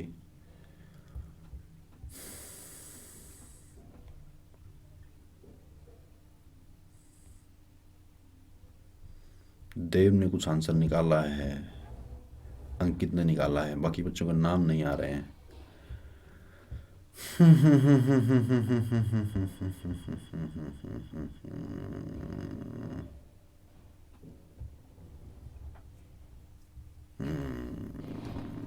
ना ना ना ना ना ना ना ना ना ना ना ना ना ना ना ना 1/14 3-4 बच्चों का निकला है, 1/14 इज द करेक्ट आंसर। बहुत ही कम बच्चों ने का निकला है, बाकी सारे बच्चों ने 1/50 निकाला है, पता नहीं कैसे। मैं एक्सप्लेन करने जा रहा हूं, ध्यान से देखना, चैट को कर रहा हूं ऑफ, ध्यान से देखना। पिछला क्वेश्चन भी कंडीशनल प्रोबेबिलिटी का था, उसको मैंने फॉर्मूला इस्तेमाल किया था। इस वाले क्वेश्चन में मैं सैंपल स्पेस निकालने जा रहा हूं, क्योंकि सैंपल स्पेस अब कुछ चेंज है। पहले सैंपल स्पेस थी कि 0 से लेकर 49 तक कोई भी टिकट निकल सकती है, लेकिन since I have to find the conditional probability given that the product of these digits is 0, तो न्यू सैंपल स्पेस क्या है मेरे पास? न्यू सैंपल स्पेस वो सारे नंबर हैं जिनके डिजिट्स का मल्टीप्लीकेशन 0 आ रहा हो। वो कौन कौन से हैं? Those numbers are 00, 01, 02, 03, 04, 05, 06, 07, 08, 09, 10, 20, 30 and 40। मैंने सैंपल स्पेस निकाल ली। अब की बार बताया था ना कि कंडीशनल प्रोबेबिलिटी का क्वेश्चन दो तरीके से हो सकता है, कुछ कुछ क्वेश्चन में फॉर्मूला अप्लाई करना पड़ेगा, कुछ कुछ क्वेश्चन में नई सैंपल स्पेस निकालनी पड़ेगी। तो नई सैंपल स्पेस कैसे पता चलेगी? जो इवेंट हो चुका है, जो कह रहा है given that product of these digits is 0, so something is given which means my sample space is this, given that, so given which means this is my sample space. Now I have to find the probability that the sum of the digits on the selected ticket is 8. कितने number है ऐसे? एक ही तो number है ऐसा, so probability will be 1 divided by कितने ये number? ये नंबर है total 14। Answer is 1/14, this is the correct answer, final answer. Simple सा सवाल था, लेकिन काम की बात क्या थी? कंडीशनल प्रोबेबिलिटी का क्वेश्चन, सैंपल स्पेस कभी कभी सैंपल स्पेस निकाल के होगा, नई सैंपल स्पेस कभी कभी फॉर्मूला यूज करके होगा। ये बात समझे कि ना समझे, आपकी जानकारी के लिए बता दूं, ये क्वेश्चन जेई में आया हुआ है, जेई में आया क्वेश्चन है, समझा ना तू?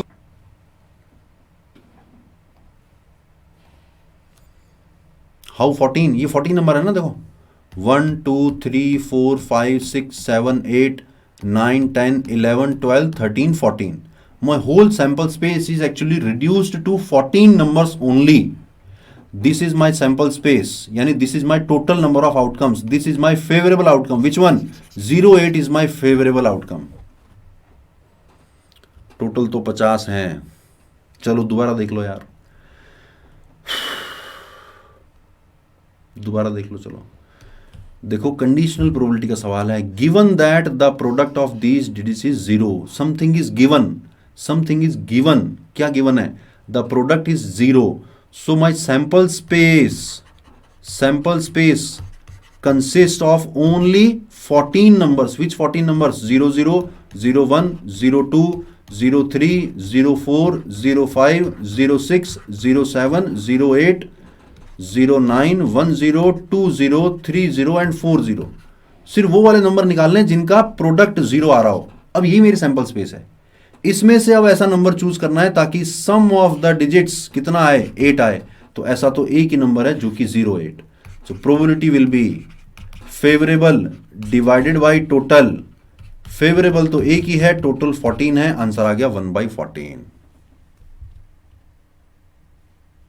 गिवन दैट मतलब कंडीशनल प्रोबेबिलिटी यार।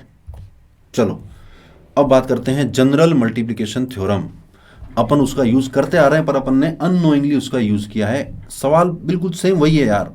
Probability of A intersection B which means A is happening and B is happening, this is equal to probability of A multiplied by probability of B given that A has already occurred. कोई ज्यादा समझने की बात नहीं है इसमें, एक किताबी बात समझा रहा हूं। ये जो भी बता रहा हूं मैं किताबी बात बता रहा हूं। इसको अगर तुम नहीं भी जानोगे ना तो भी क्वेश्चन फिर भी हो जाएंगे, इसलिए इस किताबी बात को भूल जाना। बस अब तक मैंने जो आपको बताया था कि इवेंट क्रिएट करते जाओ, पहले ये होना चाहिए, फिर ये होना चाहिए, फिर ये होना चाहिए, या फिर यानी प्लस लगा दो, फिर ये होना चाहिए, फिर ये होना चाहिए, फिर ये होना चाहिए।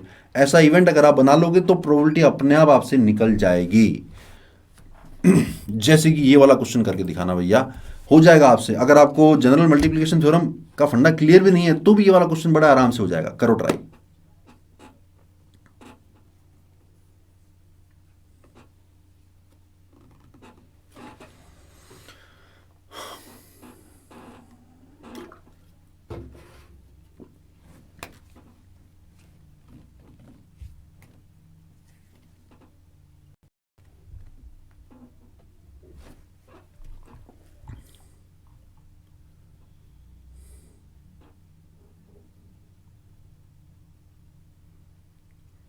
हाँ, गिवन मतलब नया सैंपल स्पेस। बिल्कुल जे, तुम्हारा अंडरस्टैंडिंग बिल्कुल सही है। गिवन का मतलब सैंपल स्पेस चेंज हो गया है।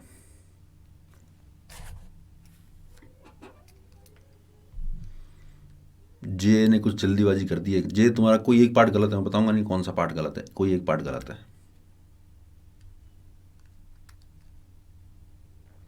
एक बात और बता दूं मैं काम की आपको, हो सकता है कि आपने प्रोबेबिलिटी जिस अंदाज में पढ़ी हो, आप उस अंदाज से अपना क्वेश्चन सॉल्व कर रहे हो, आपका आंसर सही आ रहा है।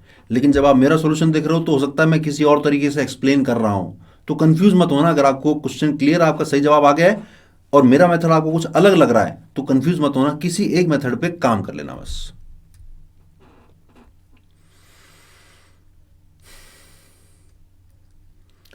अंजलि का सही लग रहा है, करण का भी सही लग रहा है, वी का गड़बड़ लग रहा है।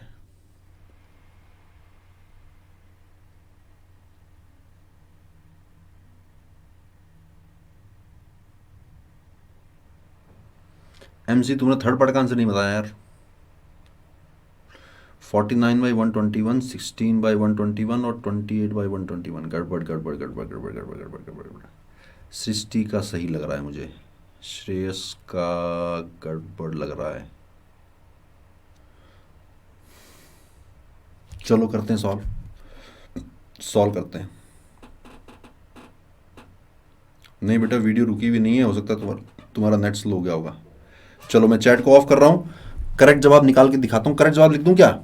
सही जवाब है 49/121 और सेकंड का है 16/121 और थर्ड का है 56/121। थर्ड पार्ट बहुत सारे बच्चों ने गलत निकाला है, ध्यान से देखना क्या गलती करी है। 2 balls are drawn with replacement, यानी बॉल डाली वापस निकाली।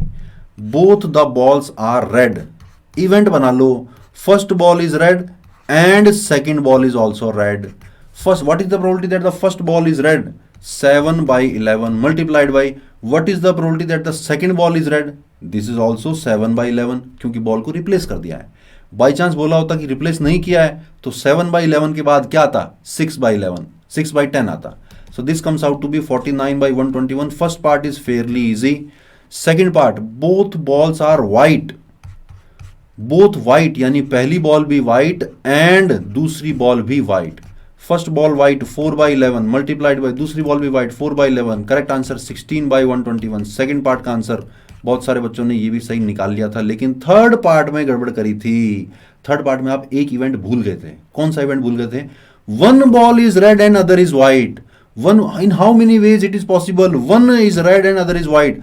So the possibilities are first is white and second is red, or means plus, or first one is red and second one is white. अगर ये क्वेश्चन होता one ball is red की बजाय first is red and second is white, तो आप में से बहुत सारे बच्चों ने जो गलत जवाब दिया है उनका जवाब सही हो जाता। लेकिन one should be red and other should be white, तो वो तो कभी हो सकता है ना, रेड एंड व्हाइट या white and red, which means the answer will be equal to white and red, यानी कि 7/11 into 4/11 plus 4/11 into 7/11, which means 56/121। Last वाला पार्ट थोड़ा सा समझने वाला था, ऐसे में इवेंट कोई मिस मत कर देना। समझाना तू। बोलो, बढ़े आगे।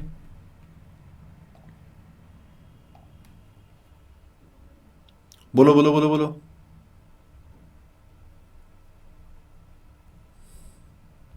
क्लियर हुआ ना थर्ड वाला पार्ट? इस तरह क्वेश्चन में ध्यान रखना है।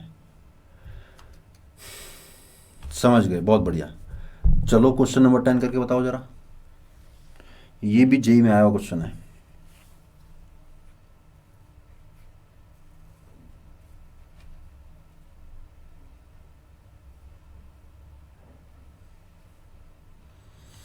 फर्स्ट पार्ट में 7c2/11c2 कर सकते हैं, बिल्कुल कर सकते हैं।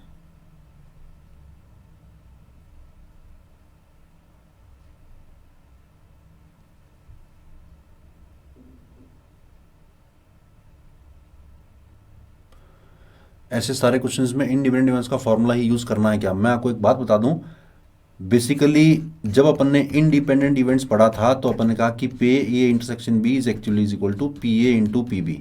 जब इंडिपेंडेंट है तुम भूल जाओ इसको, तुम सिर्फ जनरल मल्टीप्लीकेशन थ्योरम ध्यान में रखो कि ए इंटरसेक्शन बी का मतलब है पहले इवेंट ए हुआ multiplied by event of B given that event A has already occurred. जैसे पिछले क्वेश्चन में जब अपन ने कहा कि व्हाइट इंटरसेक्शन व्हाइट, तो मैंने कहा कि प्रोबेबिलिटी ऑफ व्हाइट, पहली बॉल व्हाइट निकले multiplied by probability of second ball भी व्हाइट निकले given that first ball white निकल चुकी है। तो पहली बॉल व्हाइट निकलने के लिए प्रोबेबिलिटी क्या थी? 7/11 मल्टीप्लाइड बाई दूसरी व्हाइट निकले गिवन दैट पहली व्हाइट निकल चुकी है। कोई फर्क ही नहीं पड़ रहा ना यार, पहली व्हाइट निकली हो चाहे ना निकली हो, वो तो रिप्लेस कर दी गई है, तो दूसरी व्हाइट निकलने की प्रोबेबिलिटी भी 7/11 ही है। तुम्हारा जो डाउट था, मैं नाम भूल गया कौन से बच्चे का डाउट था कि सर हर क्वेश्चन में इंडिपेंडेंट वाला फॉर्मूला यूज करना है क्या? नहीं, एक्चुअल में अपन हर क्वेश्चन में ये वाला फॉर्मूला यूज कर रहे हैं एक्चुअल में। और यहीं पे अगर इंडिपेंडेंट होते तो इंडिपेंडेंट होने पर क्या होता है?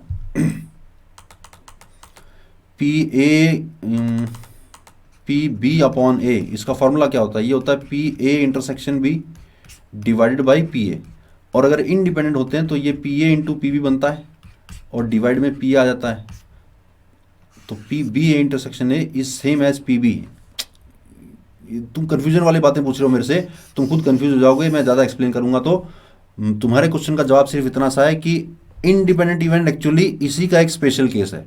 यानी एक्चुअल में अपन ये वाला फॉर्मूला यूज कर रहे हैं कि पहले इवेंट की होने की प्रोबेबिलिटी मल्टीप्लाइड बाई दूसरे की होने की प्रोबेबिलिटी की पिछला हो चुका हो, तो ये दूसरी बार व्हाइट निकले गिवन दैट पहली बार व्हाइट निकली थी, कोई फर्क थोड़ी पड़ रहा है क्योंकि बॉल रिप्लेस करी जा चुकी है।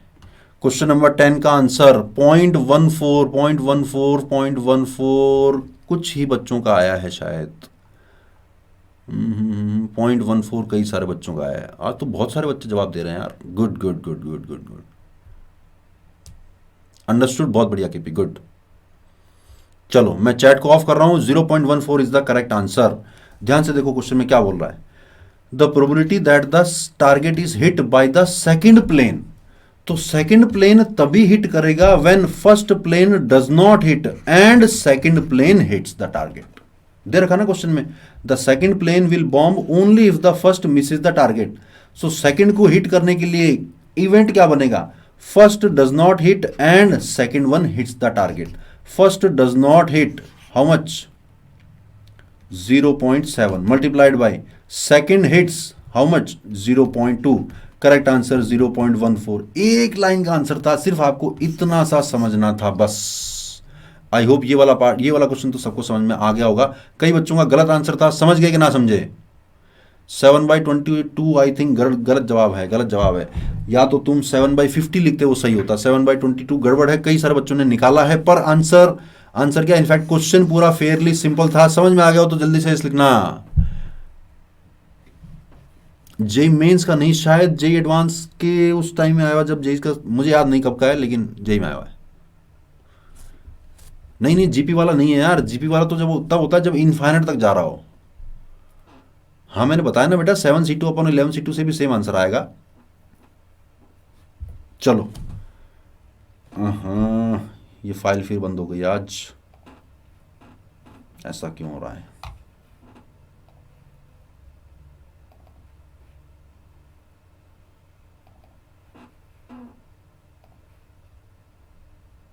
पॉइंट 7 कैसे आया?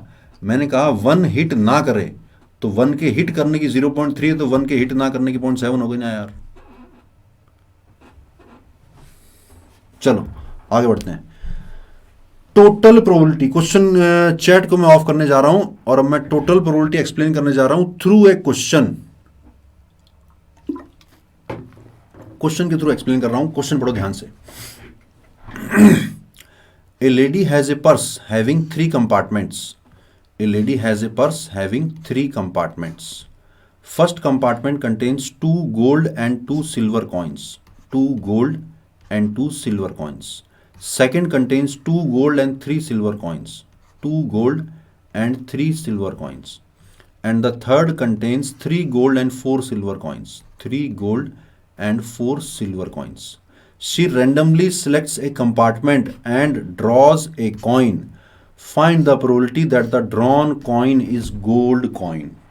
जब क्वेश्चन में आपको ऐसा लगे कि यार जो इवेंट हो रहा है ना, कि इवेंट क्या है, गोल्ड कॉइन का निकलना, ये गोल्ड कॉइन तो यार पहले से भी निकल सकता है, दूसरे से भी निकल सकता है, तीसरे से भी निकल सकता है। यानी कि जब आपको इस इवेंट के होने के बहुत सारे रास्ते दिखें तो समझ जाना question is based on total probability. दोबारा बोल रहा हूं, जब जो इवेंट आपसे पूछा है उस इवेंट के होने के अगर आपको बहुत सारे रास्ते दिखें तो समझ जाना question is based on total probability. कैसे सॉल्व करना है? Probability of drawing a gold coin, तो बहुत सारे रास्ते दिखे तो उन सारे रास्तों की प्रोबेबिलिटी ऐड कर दो। क्या क्या रास्ते हैं ध्यान से देखना। गोल्ड कॉइन कैसे कैसे निकल सकता है? फर्स्ट कंपार्टमेंट सिलेक्ट हुआ हो, उसने रैंडमली अंदर हाथ डाला, हाथ उसका बाई चांस फर्स्ट कंपार्टमेंट में चला गया और सिक्का निकला गोल्ड, यानी first compartment selected and gold coin is drawn. और second compartment is selected and gold coin is drawn. और third compartment is selected and gold coin is drawn. सुनना दोबारा, इवेंट क्या था कि गोल्ड कॉइन निकले, उसकी प्रोबेबिलिटी बताओ। तो गोल्ड कॉइन निकलने के बहुत सारे रास्ते हैं, हो सकता है वो फर्स्ट कंपार्टमेंट में आ रहा हो सकता है सेकंड वाले में से आ रहा हो सकता है थर्ड वाले में से आ रहा हो। तो तीनों इवेंट बना दिए मैंने, फर्स्ट में से गोल्ड की निकलने की प्रोबेबिलिटी प्लस सेकंड में से गोल्ड की निकलने की प्रोबेबिलिटी प्लस थर्ड में से गोल्ड की निकलने की प्रोबेबिलिटी। अब मैं सबकी प्रोबेबिलिटी मल्टीप्लाई कर देता हूं। क्या प्रोबेबिलिटी है कि फर्स्ट कंपार्टमेंट सिलेक्ट हुआ होगा? 1/3। रैंडमली हाथ डाला है तो randomly first compartment, second compartment, third compartment किसी में भी जा सकता है ना। तो फर्स्ट कंपार्टमेंट सिलेक्ट हुआ हो, इस बात की probability 1/3 multiplied by first compartment में से गोल्ड कॉइन निकले, ये देखो कितनी आएगी 2/4 प्लस सेकंड कंपार्टमेंट सिलेक्ट हुआ हो 1/3 मल्टीप्लाइड बाय सेकंड में से गोल्ड निकले, सेकंड में से गोल्ड निकले कितना 2/5 प्लस थर्ड कंपार्टमेंट सिलेक्ट हुआ हो 1/3 मल्टीप्लाइड बाय सेकंड थर्ड में से गोल्ड निकले 3/7। This is how you do the question based on total probability. First you have to identify that the question is based on total probability. Then you have to identify in how many ways the event can occur. First way, second way, third way, and you have to add all those probabilities. समझा ना तू? समझे कि ना समझे?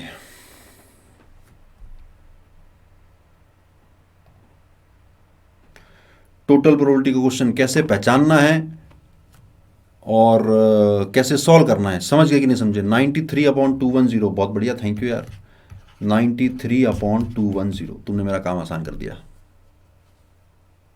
हाँ, क्योंकि 3 case हैं, या तो पहले केस में से निकलेगा या दूसरे में से या तीसरे में से। समझ गए? बहुत बढ़िया, बहुत बढ़िया, बहुत बढ़िया, बहुत बढ़िया। तो फिर मैं चैट को ऑफ कर रहा हूं और इसी का अगला पार्ट कर रहा हूं मैं। अगला पार्ट है बेस थ्योरम। देखो क्वेश्चन में अगर मैं इसको इरेज करूं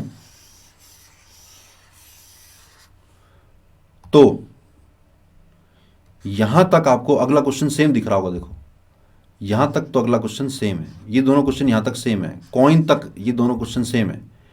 बेस थ्योरम में ये क्वेश्चन थोड़ा चेंज हो गया है। If the drawn coin is gold coin, find the probability that it was drawn from the first compartment. If the drawn coin यानी बेस थ्योरम का क्वेश्चन पहचानने के लिए आपको क्या पहचानना पड़ेगा? आपको यह पहचानना पड़ेगा कि एक इवेंट हो चुका है, एक इवेंट हैज ऑलरेडी अकर्ड। कौन सा इवेंट हो चुका है? गोल्ड कॉइन इज ड्रॉन, यानी जो सिक्का निकाला था वो एक्चुअल में गोल्ड कॉइन ही था। Find the probability that it was drawn from the first compartment. ऐसा क्वेश्चन, ऐसी लैंग्वेज आए तो समझ जाना बेस थ्योरम के ऊपर बेस्ड है। और बेस थ्योरम के ऊपर बेस्ड कोई भी क्वेश्चन हो, पहले निकालनी पड़ेगी टोटल प्रोबेबिलिटी। तो यानी ये वाला पार्ट, ये सारा का सारा पार्ट वापस निकालना पड़ेगा। तो वही लिख देता हूं मैं, probability of gold coin is equal to probability of first intersection gold plus probability of second intersection gold plus probability of third intersection gold. This is equal to क्या क्या आया था?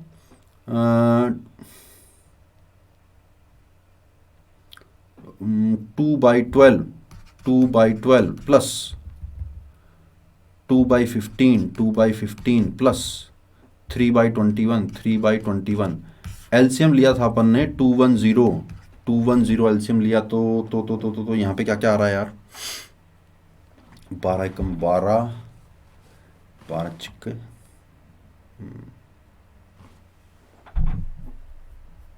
एक बार यहाँ पे ये तीनों वैल्यूज निकाल के बता दो मुझे, ताकि मैं अगला पार्ट एक्सप्लेन कर पाऊँ आपको। जल्दी से करके बताना क्या क्या आ रहा है यहाँ पर। लास्ट में तो आ रहा होगा 30,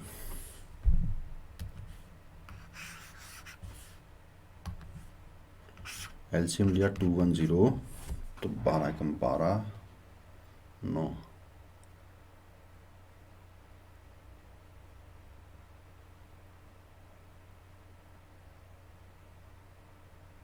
35। क्या गलती कर रहे हैं हम?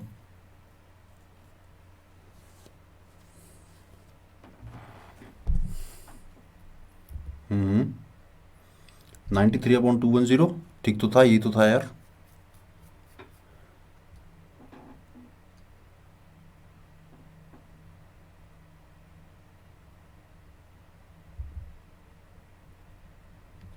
रुक जाओ एक मिनट यार। 35 28 30 35 28 30 35 28 30 ठीक है ठीक है ठीक है ठीक है ठीक है।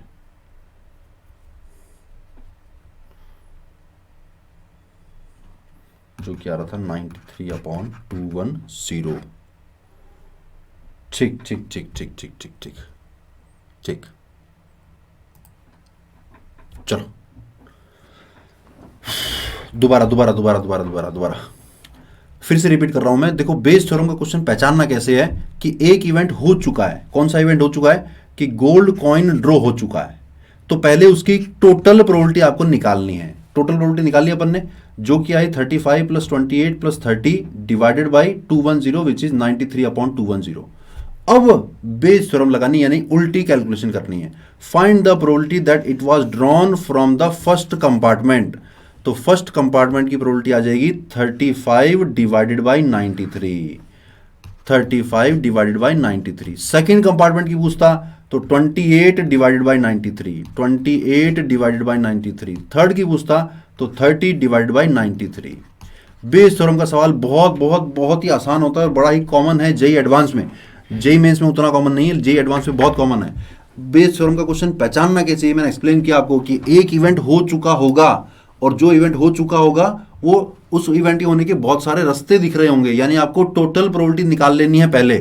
टोटल प्रोबेबिलिटी निकालकर एलसीएम लेकर इस तरह की चीजें आपको दिखेगी। 1 first second third divide by 210 और this is equal to 93/210। Bayes theorem में पूछा कि प्रोबेबिलिटी बताओ पहले से निकला होगा, तो 35 डिवाइडेड बाई 93।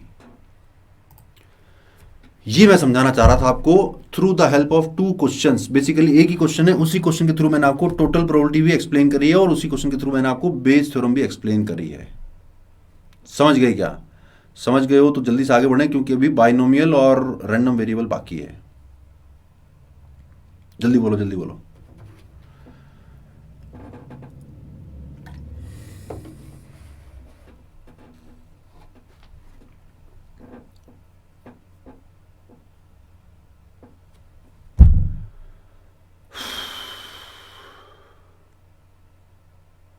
कंटिन्यू करना पड़ेगा, टाइम थोड़ा कम है, कंटिन्यू करना पड़ेगा। चलो ये वाला क्वेश्चन ट्राई कर लो। इस क्वेश्चन के थ्रू मैं दोबारा एक्सप्लेन कर दूंगा, हिमांशी मैं दोबारा एक्सप्लेन कर दूंगा सारी चीजें इस अगले क्वेश्चन के थ्रू, ठीक है? ये वाला क्वेश्चन पहले आप लोग ट्राई करो जल्दी से, बड़ा इंटरेस्टिंग क्वेश्चन है। हाँ तो फर्स्ट कंपार्टमेंट का बता दिया ना यार, फर्स्ट कंपार्टमेंट का मैंने तीनों का बता दिया, उसमें से फर्स्ट का भी निकाल लो अपने आप। जिनको बेस थ्योरम समझ में नहीं आई हो, मैं क्वेश्चन नंबर 13 में दोबारा बेस थ्योरम को डिटेल में एक्सप्लेन करूंगा, उस टाइम आपको समझ में आ जाएगा। करो सॉल्व जल्दी से।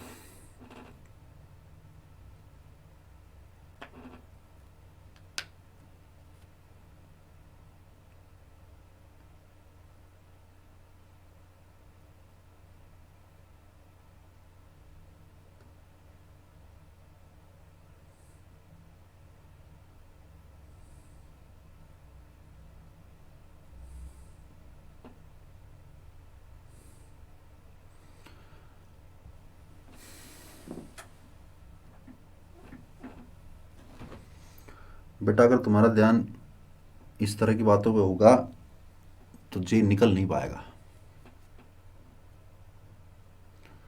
बहुत बढ़िया यार, 0.165 करेक्ट आंसर, गुड गुड, बड़ा जल्दी आंसर निकाल रहे हो। 22/133 looks like correct answer.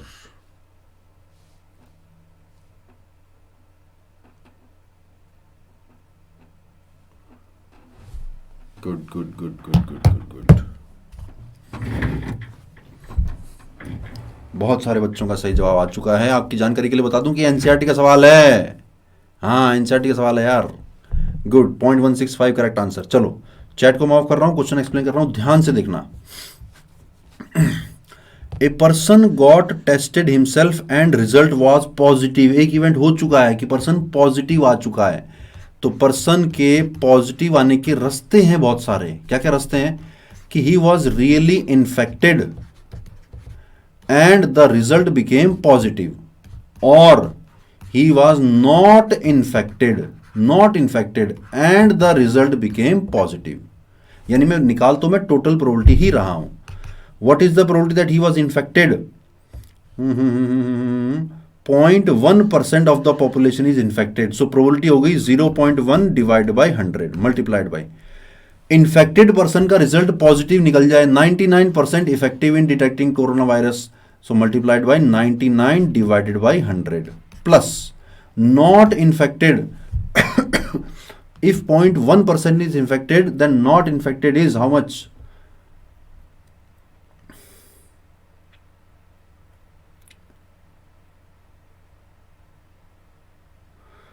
0.1% is infected, not infected is 99.9% multiplied by not infected person becomes positive, यानी कि false positive result 0.5%, 0.5 divided by 100 comes out to be 9.9 plus ये कितना आ रहा है?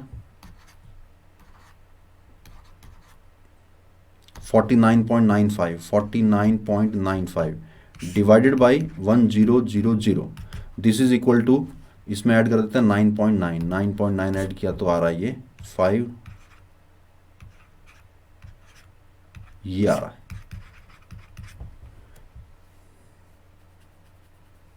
चलो तो फिर से क्वेश्चन में वही वाली बात थी, a person tested himself and result was positive. तो पॉजिटिव रिजल्ट आने के दो रास्ते हैं, या तो एक्चुअल में इन्फेक्टेड था और रिजल्ट पॉजिटिव आ गया, या वो इन्फेक्टेड नहीं था फिर भी रिजल्ट पॉजिटिव आ गया। उसकी प्रोबेबिलिटी निकाल ली अपन ने।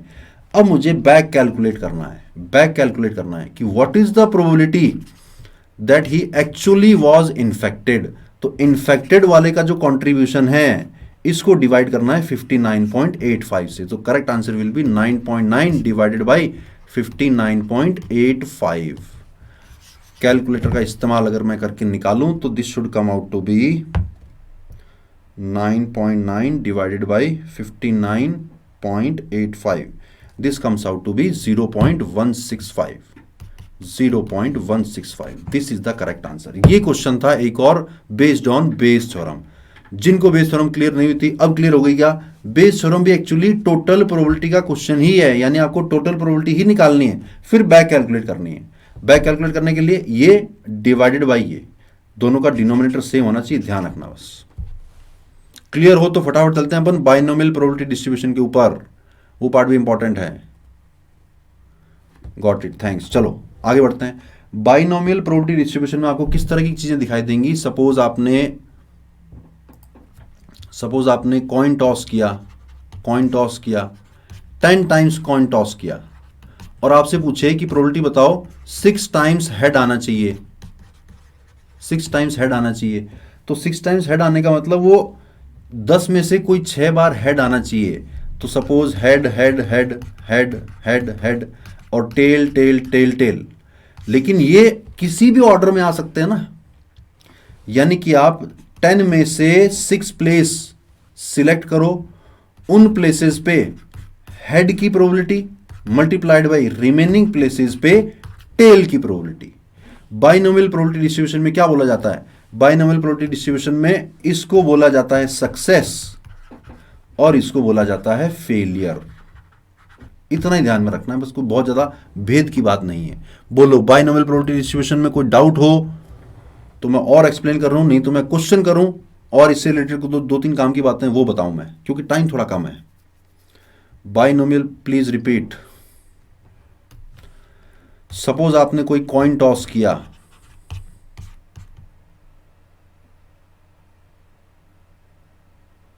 चलो रिपीट कर रहा हूं, आपने 10 टाइम्स कॉइन को टॉस किया, आपसे पूछता है find the probability that exactly 6 times head occurs. आपको क्या करना है? 10 में से 6 times head occur multiplied by head आने की probability whole power 6 multiplied by head ना आने की प्रोबेबिलिटी होल पावर 4। अगर आपसे पूछता प्रोबेबिलिटी बताओ कि एग्जैक्टली 4 बार हेड आए, तो आपको लिखना है कि 10 में से 4 बार मल्टीप्लाइड बाई हेड आने की पावर 4 मल्टीप्लाइड बाई हेड ना आने की पावर 6। बाइनोमियल में इसको बोला जाता है सक्सेस, यानी सक्सेस की पावर 4, और इसको बोला जाता है फेलियर की पावर 4। ठीक है, चलो करो ये वाला क्वेश्चन नहीं तो 4 काम की बातें हो रहा है, फटाफट से इनको देख लेते हैं। Mean of above probability distribution, एक प्रोबेबिलिटी डिस्ट्रीब्यूशन भी बन जाएगा। कैसे? जैसे अगर मैंने 10 बार कॉइन को टॉस किया, 10 बार कॉइन को टॉस किया और हेड कितनी बार आ सकता है? वो 0 बार भी आ सकता है, 1 बार भी आ सकता है, 2 बार भी आ सकता है, 3 बार भी आ सकता है, 10 के 10 बार भी आ सकता है।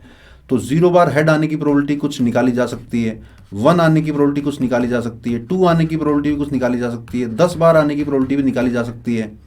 यानी ऐसी कुछ टेबल बन जाएगी, ऐसी टेबल बन जाएगी। 0 हेड उसकी प्रोबेबिलिटी, 1 हेड उसकी कुछ प्रोबेबिलिटी, 2 हेड उसकी कुछ प्रोबेबिलिटी, ऐसे करते करते टेबल बन जाएगी। टेबल में आपको ये तो वेरिएबल दिखाई दे रहा है, ये उसकी काइंड ऑफ फ्रीक्वेंसी है। तो ऐसी स्टैटिस्टिक्स में जब टेबल बनती है तो उसका अपन मीन निकालते हैं, वेरिएंस निकालते हैं और उसका स्टैंडर्ड डेविएशन निकालते हैं।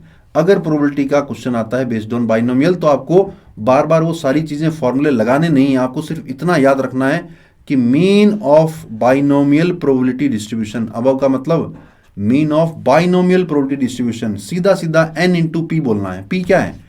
पी है probability of success, probability of success. P is the probability of success. जानते हो कि ये बात तो आ रहा है आप, बड़ा सिंपल है, एनसीईआरटी में बहुत डिटेल में दे रखा है। वेरिएंस निकालना हो तो directly n into P into Q करना है, और स्टैंडर्ड डेविएशन तो आप जानते हो कि उसका अंडर रूट निकालना होता है n into P into Q. Time थोड़ा कम है इसलिए मैं डिटेल में एक्सप्लेन नहीं कर पा रहा हूं, अदरवाइज मैं डिटेल में पूरा एक्सप्लेन करता आपको, but this is fairly easy, you can understand very easily. Question में कभी कभी बी ब्रैकेट में n, p लिखा हो सकता है, तो समझ जाना कि बाइनोमियल प्रोबेबिलिटी डिस्ट्रीब्यूशन की बात हो रही है, where n is the number of trials, यानी सिक्का कितनी बार उछाला गया है, and p is the probability of success. Q आप समझ गए होंगे, Q की वैल्यू 1 माइनस P है। चलो करो फटाफट ये क्वेश्चन, फटाफट से कर दो। या एक काम करते हैं, ये वाला क्वेश्चन मैं करके दिखा देता हूं आपको, क्योंकि इसके बाद एक और क्वेश्चन करवाऊंगा, टाइम खत्म हो रहा है। A pair of dice is throne 6 times, find the probability that A doublet occurs. तो डबलेट आने की प्रोबेबिलिटी कितनी होती है, तो आप जानते ही हो ना, 6/36 होती है, यानी कि 1/6 होती है। यानी कि सक्सेस की प्रोबेबिलिटी मेरी 1/6 आ गई है। अब पूछ रहा है एग्जैक्टली 1 सक्सेस मिले, एग्जैक्टली 1 सक्सेस मिले, तो 6C1 इंटू सक्सेस की पावर 1 इंटू फेलियर की पावर 5। एटलीस्ट 1 सक्सेस मिले। एटलीस्ट आते ही मैं क्या कहूंगा, मैं कहूंगा 1 माइनस नो सक्सेस मिले। एटलीस्ट का मतलब 1 माइनस नो सक्सेस, तो 1 माइनस नो सक्सेस यानी 0 सक्सेस। 6C0 सक्सेस की पावर 0 इंटू फेलियर की पावर 6। एट मोस्ट 1 सक्सेस मिले। एट मोस्ट का 1 सक्सेस का मतलब या तो 0 सक्सेस मिले या फिर 1 सक्सेस मिले। 0 सक्सेस मिले यानी 6C0 सक्सेस की पावर 0 फेलियर की पावर 6 प्लस 6C1 1 सक्सेस की पावर 1 इंटू फेलियर की पावर 5। मैं चाहता था कि थोड़ा और डिटेल में एक्सप्लेन करूं आपको, लेकिन पिछले क्वेश्चंस में थोड़ा टाइम ज़्यादा लग गया, तो उतना डिटेल में एक्सप्लेन नहीं कर पा रहा हूं, लेकिन स्टिल मुझे लग रहा है कि ये पार्ट आपको आता होगा, क्योंकि ईजी सा पार्ट है। ध्यान देने की बात सिर्फ इतनी है कि एटलीस्ट 1 हो तो कैसे करना है, एट मोस्ट 1 हो तो कैसे करना है, एटलीस्ट 2 हो तो कैसे करना है, यही वाला फंडा है। बस समझ गए हो तो जल्दी से बताओ, मैं एक पार्ट और कर देता हूं। समझ गए हो? चलो ये वाला क्वेश्चन मैं दे रहा हूं आपको होमवर्क के लिए, और इसको मैं डिस्कस करूंगा कल माइक्रो कोर्स वाली क्लास में डिस्कस कर दूंगा इसको, ठीक है। Random variable and probability distribution. Random variable क्या होता है भैया? Random variable is a real valued function define sample space of any experiment to a real number. For example, if 5 cards are drawn one by one without replacement from a pack of cards, then a random variable x can be defined as number of aces drawn. बहुत ज़्यादा random variable मैं explain करना चाह रहा हूँ, but time नहीं है, तो आई होप कि रैंडम वेरिएबल आपको ध्यान होगा। बट क्वेश्चन को देखकर रैंडम वेरिएबल आप अपने आप समझ जाओगे। जैसे कि ये वाला क्वेश्चन है, सपोज ये वाला question, A box contains 15 green and 10 yellow balls. If 10 balls are drawn randomly, one by one with replacement. Random variable नहीं यार, टाइम नहीं है। मज़ा नहीं आएगा ऐसे तो मज़ा नहीं आएगा। चलो सुनो फिर ध्यान से, मैं क्वेश्चन को छोड़ो, मैं वैसे एक्सप्लेन करता हूँ आपको, ठीक है। जैसे हमने एक सिक्के को 10 बार उछाला, तो हमने कहा कि सिक्के 10 बार में से 2 बार हेड आया या 3 बार हेड आया या 5 बार हेड आया। In the same way suppose मैंने एक डाइस को थ्रो या पेयर ऑफ डाइस को थ्रो किया, तो उनका जो सम है वो कुछ भी आ सकता है। उनका सम 2 से लेकर 36 तक कुछ भी आ सकता है, जानते हो ना? सॉरी, 2 से लेकर 12 तक कुछ भी आ सकता है। तो रैंडम वेरिएबल इस तरह से डिफाइन किया जा सकता है कि random variable is defined as sum of 2 dice. और आपसे पूछ लिया फाइंड द प्रोबेबिलिटी कि जो रैंडम वेरिएबल है उसकी वैल्यू 5 आएगी, यानी कि दोनों का सम 5 आएगा, इसकी प्रोबेबिलिटी बताओ। दोबारा सुनना, बाइनोमियल प्रोबेबिलिटी डिस्ट्रीब्यूशन में क्या हो रहा था कि एक ही चीज को अपन बार बार कर रहे थे, एक एक्सपेरिमेंट को बार बार कर रहे थे, यानी नंबर ऑफ ट्रायल्स बढ़ रहे थे, लेकिन हर बार एक्सपेरिमेंट सेम ही था। सिक्का उछाला हेड आया, सिक्का उछाला हेड आया। रैंडम वेरिएबल लगभग सेम चीज है, लेकिन हो सकता है उसमें वो बाइनोमियल वाले कोफिशिएंट ना दिखाई दे, 10C6 ऐसा ना दिखाई दे। तो जैसे मान लो मैंने पेयर ऑफ डाइस को थ्रो किया, तो उसका जो सम है वो 2 से लेकर 12 तक कुछ भी आ सकता है। Suppose a random variable is defined as sum on the 2 dice, और फिर आपसे पूछ लिया जाए कि इस रैंडम वेरिएबल की वैल्यू 5 आएगी, प्रोबेबिलिटी बताओ, या इस रैंडम वेरिएबल की वैल्यू 7 आएगी, प्रोबेबिलिटी बताओ। तो ऐसे करते करते रैंडम वेरिएबल की वैल्यू बेस्ड ऑन क्वेश्चन आपको पहचाननी पड़ेगी कि रैंडम वेरिएबल की वैल्यू क्या क्या आ सकती है। और उस रैंडम वेरिएबल की जो जो वैल्यूज आ सकती हैं उन सब की अगर आप प्रोबेबिलिटी निकालो कि सम ऑफ डाइस 2 आए, 3 आए, 4 आए, 5 आए, उन सब की अगर प्रोबेबिलिटी निकालो तो फिर से बन जाएगी एक टेबल, और टेबल बनते ही निकालना पड़ेगा मीन, वेरिएंस और स्टैंडर्ड डेविएशन। चांसेस बहुत कम है, चांसेस ज़्यादा इसी बात के हैं कि मीन स्टैंडर्ड और मीन वेरिएंस और स्टैंडर्ड डेविएशन बाइनोमियल का ही पूछा जाएगा, जिसके ऊपर ये बेस्ड क्वेश्चन है। जल्दी से ये वाला क्वेश्चन सॉल्व कर दो, टाइम की लिमिटेशन है 7:35, 8:35 से ज़्यादा अपन एक्सटेंड नहीं कर सकते हैं, 1 मिनट बचा है, कर दो फटाफट से। जेई में आया हुआ क्वेश्चन है, जो आप पूछ रहे थे कि सर ये जेई में आता है, कि जेई में आया क्वेश्चन है। 3 o'clock tomorrow 3 PM।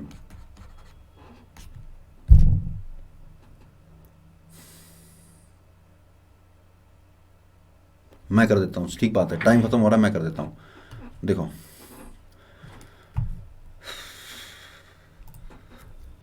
A box contains 15 green and 10 yellow balls. Balls are randomly drawn one by one with replacement. यानी हर बार बॉल को वापस डाला जा रहा है, तो ग्रीन बॉल निकालने की प्रोबेबिलिटी हर बार सेम ही आ रही है, हर बार सेम ही एक्सपेरिमेंट बार बार रिपीट हो रहा है, क्योंकि रिप्लेसमेंट कर दिया गया है।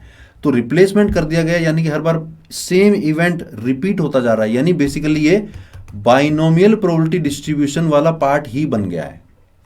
तो बाइनोमियल प्रोबेबिलिटी डिस्ट्रीब्यूशन में वेरिएंस डायरेक्टली निकालते हैं अपन n into P into Q. N कितना, यानी कितनी बार ट्रायल किया गया, 10 बार बॉल निकाली गई यानी 10 multiplied by probability of success. Success क्या है, ग्रीन बॉल का निकलना सक्सेस है, तो ग्रीन बॉल के निकलने की प्रोबेबिलिटी कितनी है 15/25, 15/25 यानी कि 3/5, तो multiplied by 3/5 multiplied by probability of failure which is 2/5, तो कितना आ रहा है ये 12/5। ये निकल गया वेरिएंस।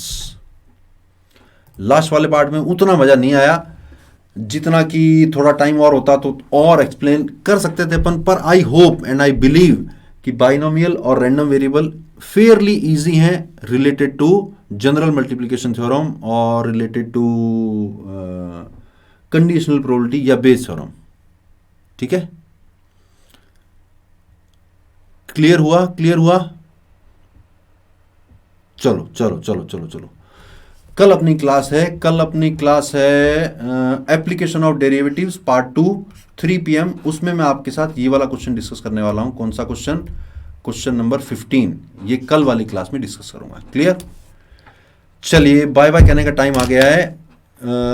थोड़ी सी लंबी खींची क्लास, बट स्टिल आज मुझे बहुत मजा आया। आप लोगों ने बहुत अच्छे अच्छे जवाब दिए, कुछ डिफिकल्ट क्वेश्चंस के जवाब भी दिए और कुछ सिंपल क्वेश्चंस के जवाब भी दिए। चैट को मैं ऑफ कर देता हूं, आप लोग बहुत ज़्यादा स्पैम कर रहे हैं, अच्छी बात नहीं है, मज़ा नहीं आता ऐसे।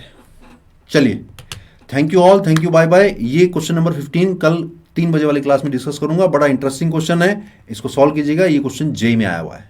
क्लियर, कल तक के लिए bye bye, thank you very much, good evening, good night, see you tomorrow, bye bye.